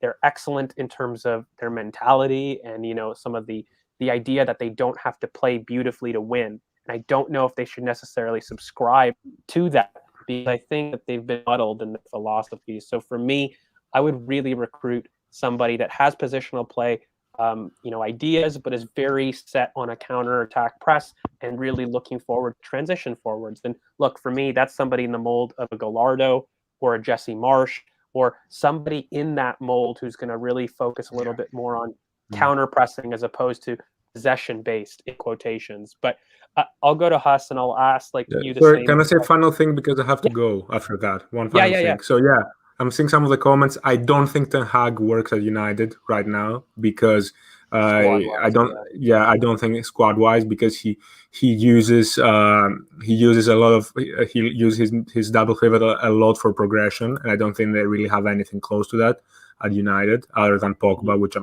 don't think he's going to use him there. And he relies a lot of combination play.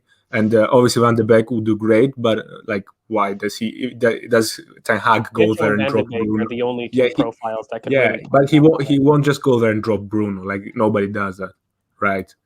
Yeah, and he also uses a false 9, which Ronaldo is definitely not. And then Pochettino, I don't think Pochettino works well. I do not rate him right now. I think he doesn't use width really in his team. His pressing style is kind of outdated, and obviously we haven't seen it that much at PSG because he has horrible pressing forwards. But that's exactly the situation he'll find at United with Rashford and Greenwood. Not Rashford, but with Greenwood and Ronaldo. And that's it pretty much. So I gotta go. I'm gonna watch the Liverpool game. My boy Chimigas is playing as well. So absolutely. Before you go. At Tennis Football. My ad is on the screen, and then at Football Idealist for my website. Okay. See you guys. Thanks for having me. See you in a bit. So Haas, mate, finally we're off to you. I've kind of in between tried to throw out what I would do for United. I've got a plan, and we'll get there after we've talked to everybody on the panel, but I want to get your thoughts. What would you do? You've got sporting director keys at United. Do you agree with my assessment in tidbits, or or where would you go? Like, how does United fix this? How is the Football Manager King going to sort this out? Go on, go on, Has. Okay, all right then. Let me take my laptop off as well because, what I would do is I saw the other day that Fred only has like a year left on his contract till 2023.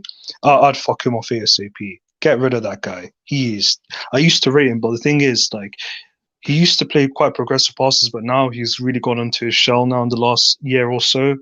So what I would do is I'd get rid of him. I'd get rid of Pogba. I'd actually give Van de Beek games. Personally, I like him a lot. I think he's really good. I like the way he makes that third man run. He reminds me of Ramsey a lot. But I'd get rid of Fred. I'd get rid of Pogba because that guy is becoming a bit of an albatross. Like you were bought for 100 million to play in midfield, but you're so bad at the basics of midfield. You have to be as a wide midfielder like Mandzukic, like poaching at the back post. So yeah, I'd get rid of him. And what else would I do? The thing is, I heard from Fabrizio as well. They're looking to give him a contract, Bruno, like a brand new one. Yeah. The problem with that guy is the problem with that guy is I know he's been brilliant in that, but the thing is, he limits what you can do, especially on and off the ball. Like, because the way he plays is like really high risk, high reward. He doesn't keep the ball. He just wants to smash that ball to the players. He wants to smash into the back of the net, smash into players' feet. Even his passes are like shots. And there's a reason why United lost against Villarreal and they don't really win in many big games. It's because he can't keep the ball. So what I would do is I'd sell him as well. Like Fergie, what Fergie would have done, he would have sold him. Fergie would have sold him, and he probably would have got Bruno Guimaraes and Aouar, for example. If they got those two players, I guarantee United would be a better team. They'd be a lot better. They'd be a much better team. But that's what I would do. But I heard as well that Darren Fletcher is the technical director, and he's playing matches with the team. Like he's actually getting involved in the 11v11s in training. Is that what a technical director should do? Maybe player coach. Nah. If you're a technical director, you should be on the phone, or you should be sending emails. You should be tapping players up. You should be playing 11v11s with Ronaldo like back in 2009. Try and run it back to 2009. You can do both. Multitasking. Nah. If I was in his position, I'd be chasing players. I'd be chasing players to improve the midfield quality, not playing 11v11 with Ronaldo. Yeah, man. I don't know. It's very, very tough because the thing is that signing is just a very weird signing because goals was the least of their problems. It really was, and you know what? I don't think again. I could understand that Cavani's getting on a bit, and you don't have like a main striker, but you could have just waited another year or so because the striker market in this summer coming up is going to be really interesting. Like Isaac might be available, Darwin might be available, Vlahovic is going to be available. His contract is running down. So yeah, there's a lot of options. You don't even have the to big just boys. Even the big boys, Mbappe, Haaland are in play for people. Yeah. Like even though it's I'd be worried about United. Personally, I'd be worried about United if they bought Schick. Like, I'd be very worried. But you know how I feel about that guy, man. But hopefully they never sign him. But yeah, United, man, they're just fuckery, to be honest. It is. Yeah, they really are. It's a tough one. I mean, I think I'm gonna go to Joshua too, mate. Like, and then I do want to get, just because Joshua, you're a Chelsea fan, like I want to maybe pivot just to talk Chelsea a little bit. We'll try to. And then we may have to end it because we've been going on close on 3 hours here. It's been a marathon. I hope you guys in the comments like it. Make sure you like, comment, subscribe. If you like this kind of thing, let us know. But, in terms of Joshua, mate, I'm going to ask you the same question. United, it is a little bit of a cobweb right now about trying to fix things. What would you do to kind of fix United in a sense? Like your sporting director, you've got a philosophy with their squad. Where are you going manager and player-wise? Like what would you do? So I have total free reign, so I can do whatever I want. Yeah, man. Yeah, blank checkbook, because that's what United is. I don't know, because obviously I want to do what I would do, but there's also a realism as well, because I do agree with the Bruno thing, because I don't, Bruno's effective in it. You got to give him his props, but the guy, technically, he's a good player. But in general play, he's just too high risk, high reward. Yeah. Obviously, I would look to bring in Rice. I would definitely look to bring in Rice. I would look to bring in another right back. Probably, That's the thing, because of Ronaldo. Because if Ronaldo's still going to be here, Greenwood isn't going to go up front yet. So that's that's the issue. But you can make a decision, right? Sell Bruno and Ronaldo in the same summer. I don't know. I wouldn't do Bruno Ronaldo quite. There'd be riots at Old Trafford. You've got a blank check, right? So would you? I don't know. Would you keep Pogba, for example? I think Pogba needs a new challenge. Like, if I was to he needs to be good at football. Bruno, no, but if I was to choose between Pogba and Bruno, I'm choosing Pogba. Pogba is just infinitely the better player, but like I feel like Pogba just needs a new scenario right now. 5 years, he hasn't even. Let's be honest, he hasn't had one world-class season at United. Let's be honest. So I feel like that's kind of like that's the end of the story, sort of thing. But he was going to break the assist record though this season. Yeah. Apparently his expected assist was like 1 or something, and he got 7. It was 2. I remember because it was in my thread. It was 7 assists of 2.73 XA. It was mad. It's tough though, isn't it, Joshua? Like, I mean, I know, like I've got my idea, so don't worry. Like, I'm gonna put myself on the line, and I'll give you what George, sporting director, would do. But like, what do you think is the best philosophy? Maybe not quite players, because that is tough to answer. But where should they go? Should they become a possession-based team or a counter-attacking transition team? That I think is the first question that they need answered. With this current squad they have, probably be a counter-attacking team. Yeah, definitely try and utilize Rashford's pace in behind. They just got so many attacking threats. Like, I feel like it's best that you sit back on teams, especially if you don't have the midfield currently, to sit back on teams. Obviously, not just totally sit back, because you don't want to just give teams the ball, because like a mid block, because a lot of teams are so good on the ball that if you're giving them time and space, they're gonna hurt you. So yeah, like a mid block. But I generally look to incorporate a lot more pace into the squad if I'm playing on the counter attack. If I'm playing on the counter attack, I can keep Ronaldo, but I'll get rid of Bruno. I'll get rid of Bruno, if I was to be honest. If I was a sporting director, I'd send him to Madrid for 80-90 million and just invest that in midfielders personally. That's what I would do. I disagree. I would keep Bruno and sell Pogba if I'm playing on the counter attack. But he's got 1 year left in his contract. On the counter, you play Pogba on the counter. Pogba for France, come on. The thing is, he's got less than 1 year in his contract. He's not gonna go. He's not gonna go on with a transfer fee. Mino's gonna make him sit on that contract and leave. Yeah, he'll go for free this summer for sure, in my opinion. But... To be honest, I'd get rid of both personally. I'd just try and rebuild the team again, because those two they just aren't worth it. And they just can't help you win big trophies, because their faults are just too big to ignore if you want to go for a Premier League or Champions League. Before George does go, because he's gonna go. I'm gonna do a couple of things. First of all, I'm just going to answer one of the questions I saw before I go through. Yeah, they really are. They actually really are very, very much whack. They're just completely. There's a lot of players in this team that they can't be happy. You've seen Pogba going on about things have to change. Van der Beek obviously throwing gum at Ole, for God's sake. Like, a lot of players are going to be disgruntled with this team. So before Seeker's back, and he's calling Bruno whack as usual. But before we let George go, I'm gonna say a couple of things. So if I'm gonna rebuild United, if we're gonna do this, so the first thing I realize is that I look at the Premier League and I realize that every team that is going to dominate this Premier League has to be able to control transition, and this United team cannot control transition. There's no pressing structure, there's no ability to sit on the player high line because of the amount of crap you've got in that midfield. So the first thing I do is I wait for January, and then I call up Marseille and I say to Boubacar Kamara, come on a pre-contract sign a pre-contract to come in the summer.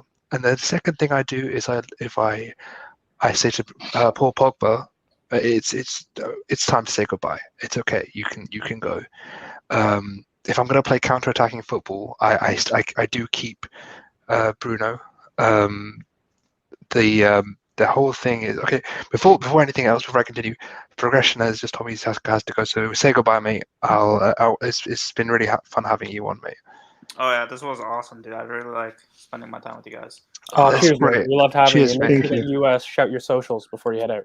No, it's fine. I prefer like the natural growth. I'm at that like You're a good lad. 400, 500 follower mark.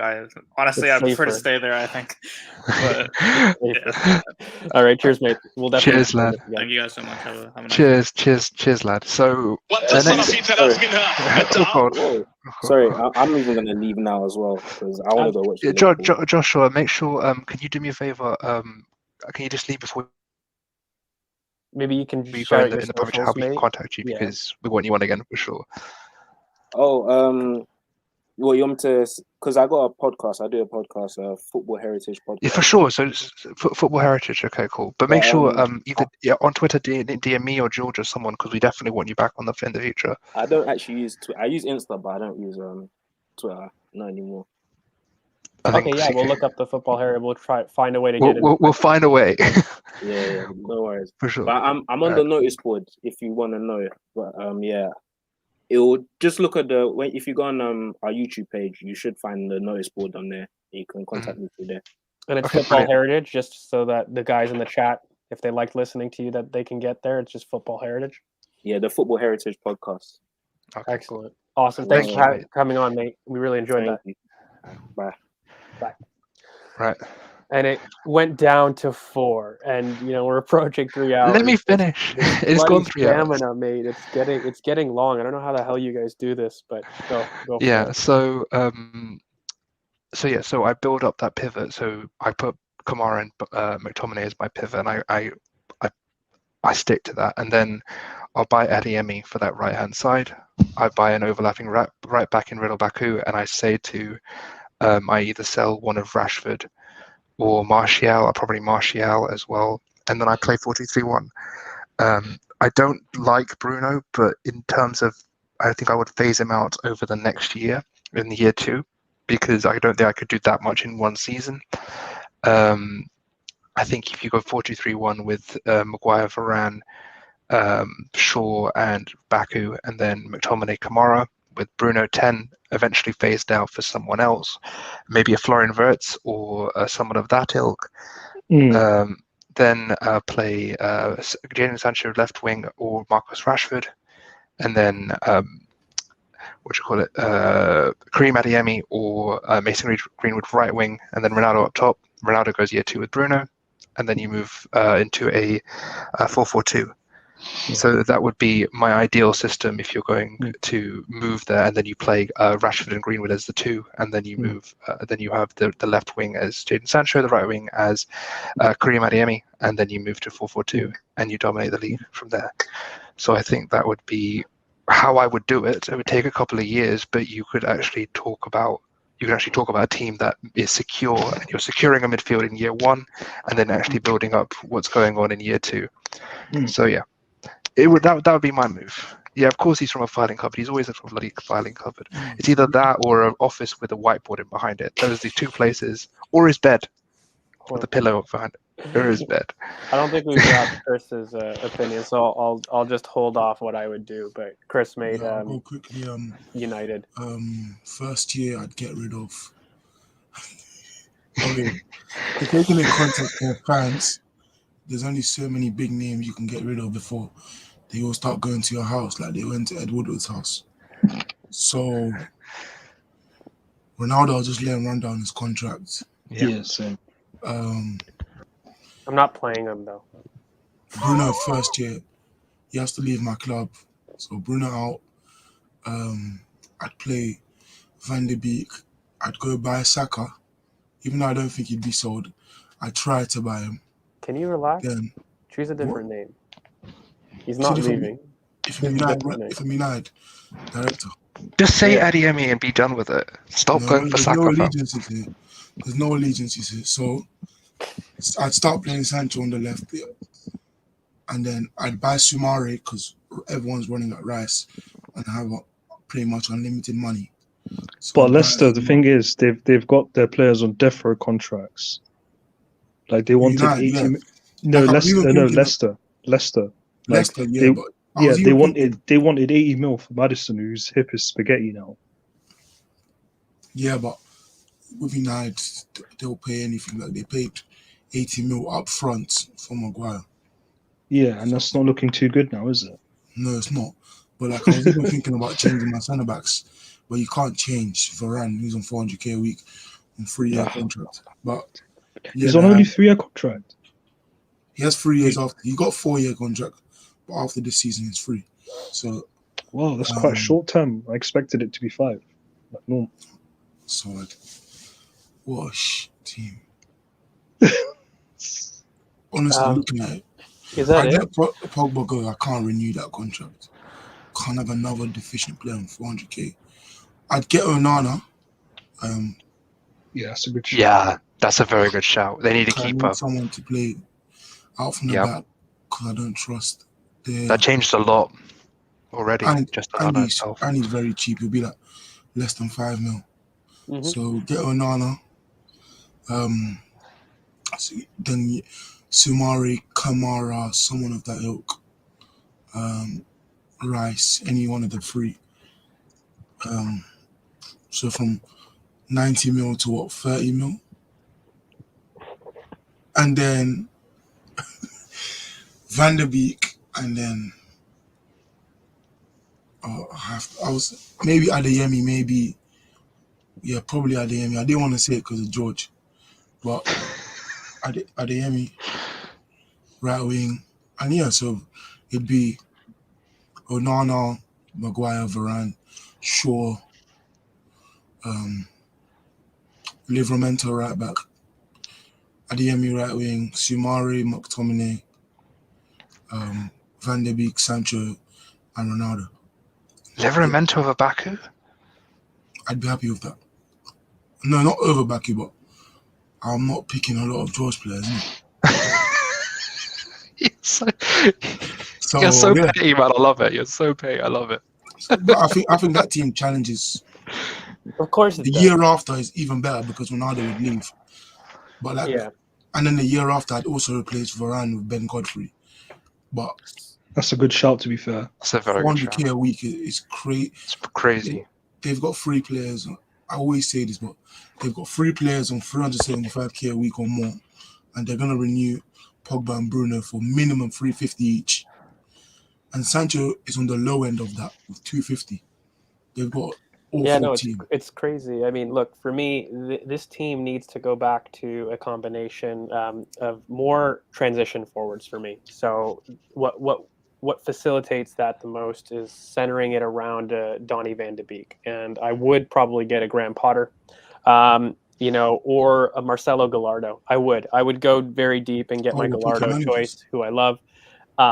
And in order to do that, he plays a little bit more of like a 4-4-2 or, in the traditional kind of 4-2-3-1 mold. But I would have Sancho, Van de Beek, and Greenwood as my 9. And of course, everyone knows Adeyemi. That's my fix for their front line. And, Van de Beek would be able to overlap there as well. And, you could make use of Aaron Wan-Bissaka in your first year. But you have to get rid of Pogba, Bruno, and Ronaldo. Those 3 have to stop. And I would even... in order to facilitate it, I think Rashford has to go in order for them to have this team thrive. I've always felt he'd be perfect for Barcelona. He would be immense for Barcelona as an outlet right now. But you'd get killed by their fans first year if you do that. I don't care. We're going to play liquid footy. And so he'd be great. We'd be great with us. I would love Rashford. You'd have to keep at least one of them the first year, or 2 of them actually. Yeah. No, we can keep them, but I'm just not playing them. And so it doesn't matter to me because United have a lot of wages. So I don't care. We can keep them, but they can train in the reserves. I'm just not starting them. So I would buy Adeyemi, and then Van de Beek would be my 10. And then kind of in a pivot, you can only really get 3 big players for United because they, in terms of a transfer budget, they're similar to us, ironically, even though people think that they spend more. They still spend similarly to us. So you can only get really 150. Yeah, about 150. So for me, I would probably do a Tchouaméni, Adeyemi, and then for me, Edmund Tapsoba. It would be critical. I hate Varane. I think it's very, very poor. They need somebody to progress. Yeah, absolutely, because Tchouaméni won't be 70 mil, Adeyemi won't be 70 mil, and I would do Onana. And then so across the spine of the team now, you've got basically ball-carrying progressors everywhere. And, you know, you don't have to worry about Aaron Wan-Bissaka. He could still start, and he'd actually do pretty well in that role because you've got Van de Beek that would overlap, and you need kind of this inverted underlapper. And, you know, he's athletic enough that really you just need a defensive monster because Tapsoba would progress. And so right Be now... honest, you said Tapsoba because I said Godfrey. No. Tapsoba's better than Godfrey. That's a lie, man. He is, but you said it. I love you two so much, man. It's hilarious. That's the worst thing. He's better. So, you two are the best, man. So yeah, no, do Tapsoba again, Tchouaméni, because I think McTominay will eventually replace him, but with Samare down the line. But like Tchouaméni is probably the best bet for a cheaper, just to afford essentially Tapsoba, Adeyemi, and Tchouaméni. I think that's roughly 150 million. Plus Onana, you could get on a free, like he would agree to that. Or even if it's like a couple £5 million, whatever it is. I would do that. And for me, that's roughly 150 million. Like, I don't think Adeyemi goes for more than 30-40 million pounds. You know, similarly, what Tchouaméni would go for probably 50 million pounds, maybe 60. So you add that, you're at 100 million, and then Tapsoba you could probably get for 60. So that's roughly 150, 160 million pounds. That's probably the first thing I'd do, and I would recruit Marcelo Gallardo. And this for me changes United. You know, it changes them physically across the spine. It makes them a big four again. Yeah, and it really, the biggest thing that they need is they need an addition in every third of the pitch, because right now they've got problems in every third of the pitch. Midfield is the worst thing that they're doing. But, you know, that right there would get them competing. I'd probably get Kamara also on a free in January too, along with Onana. Like, those would be my frees. And so essentially you've got, you don't even have to play McTominay because you basically got Kamara and Tchouaméni as your pivot for basically 40 million pounds. You also get Adeyemi for basically 40 million pounds, maybe less. And, you know, Tapsoba in the back would replace Varane, get them challenging, and you got Onana. And we know this, yeah, sure. by the way. No, I know, Ameli, but this is what I'm going to do to fix them. We're not getting rid of all the English players. Maguire is still there. Shaw. Yeah, Shaw, Maguire. Dean Henderson. Greenwood, Sancho. Like, there's a ton. We're keeping some of the English players, just like their main one in Rashford. Yeah. In Rashford. And of course, no one would allow Gallardo. Can you imagine getting somebody that they had no idea on from their fans? Oh, God. They wouldn't like someone who's not British. Yeah, who's not God. British. But yeah, and so yeah, Lord Gunnar, no, I know. I have Tapsoba at 70 million, but I think the next two additions are 40 each. So it's 150. They spend big on centre backs. It's clear, with around 400k. But they need it though, because mate, look, Maguire, for as much shit as people give him, he's an aerial beast, but he needs somebody that's very quick and very good at progression that will take it up the pitch, right? And that's Tapsoba. Sounds like our right centre back. There's a reason. I'd also buy Andreas Jodson as a set piece coach. We need serious help. We'd, as in United, if I was there, we'd need serious help on set pieces. I know it would be one of Georgeson or Jova has to go there if like you do anything. They're probably more defensive. So Georgeson first year, then Jova, but they need that. But yeah, they will be storming it. That's why he said it's not. You can't do that first year because of what the fans would do. But I wouldn't get rid of players. The only one I would get rid of is Pogba. But I'm doing this buying in the summer, and I'm just telling Gallardo, don't play Ronaldo or Bruno. Your sporting director is telling you we're getting them out. Okay, we're not. The first day, you know, he'd come knock on your room. I'd give him a 4-year contract and say you're safe as long as you play what I tell you to play. You're safe. Okay. Ronaldo. Sorry, no, Ronaldo. No. Knock on your door. He comes on my door and say, "No problem, Cristiano. Leave if you need. If you want, we'll give you a send-off, no problem. We'll terminate you, it's fine."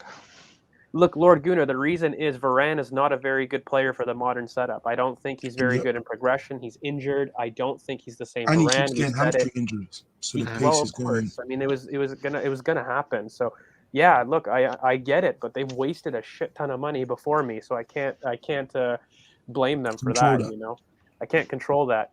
In fact, I'm using the 110 million that they wasted. To be fair, I think Marcus Rashford would give me probably the money to buy Tapsoba. By the way, to be fair, Rashford is a 70 million pound sale. So just quickly, because bro, my eyes are going blurry. There we go. I took a big break, so I'm chilling. But yeah, but piss off, Mush. Too long for this, man. Marathon stream, exactly, Tezzy. But I just want to shout out this video because we called this, guys. Like we said before the Everton game, we said that it was something that we would talk about. With this whole thing, we said what was going to happen, and if you want to go check that out, please do. So it is there. But like, it's been 3 hours 18 minutes of a great time. I'm not going to say this. We're going to do this again in the international break. We've got plenty of stuff coming up. We've got podcasts. I think we've got interviews. Well, in the short term, we've got our Leicester preview, our Watford preview. Probably come out on Friday, maybe Saturday, but we'll let you know. Yeah. And then definitely on the international break, we'll do an Arsenal focus. We kind of used today to like get all the top 4 challengers out of the way for you guys, you know. And yeah, Lord Gunnar, I agree. Mike, I just realized I've been talking to myself. Yeah, I told you were muted. Yeah. But yeah, no, I think Mike Edwards is the best thing that they can do, mate. But I'm in charge, so it's all good.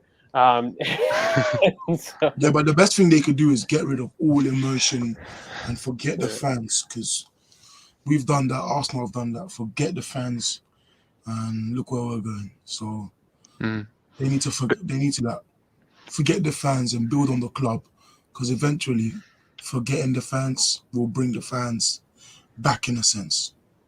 Guys, so, I just want to say, with so many, we have a lot of ideas coming your way in the next couple of weeks, especially this international break. I want to do a couple of interviews. I want to get. I've actually got. I've got one I'm going to tell you about now. We've got the DJ at the Emirates coming on, DJ Solanke, who's going to come on and do an interview with us.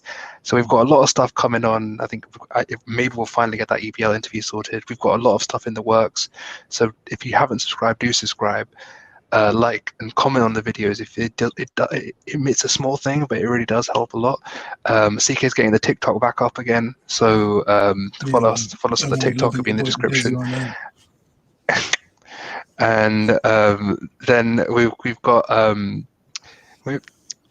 plenty of other stuff coming up. So in the future, so please do subscribe, and thank you so much for sticking with us if you've been here for the entire 3 hours, because that's a marathon, man. So thank you guys so much. I appreciate all of you, and I don't know if CK or George have anything to say before we head out. Yeah, man, just like, comment, subscribe, and a big thank you to all our guests: Joshua, Progression, Nick, Shrivnator, Daniel. I'm missing some people, but thank you so much. We really appreciate it. Pass. Both of those were Aaron, by the way. Shout out loud. And probably Aaron, yeah. And look, guys, just a big thank you.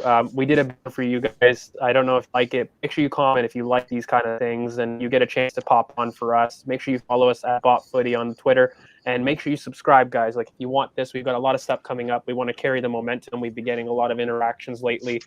We do love you guys. We love the fans. So yeah, big up the support, man. It is mad humbling. So, I've been at GeorgeV_AFC. You can find me on Twitter at that.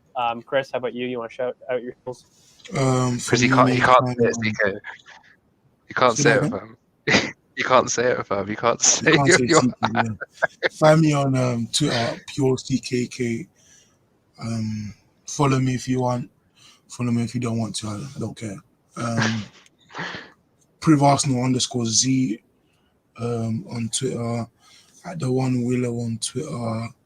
BoP Footy is getting close to 300 followers. I think they're 20 away.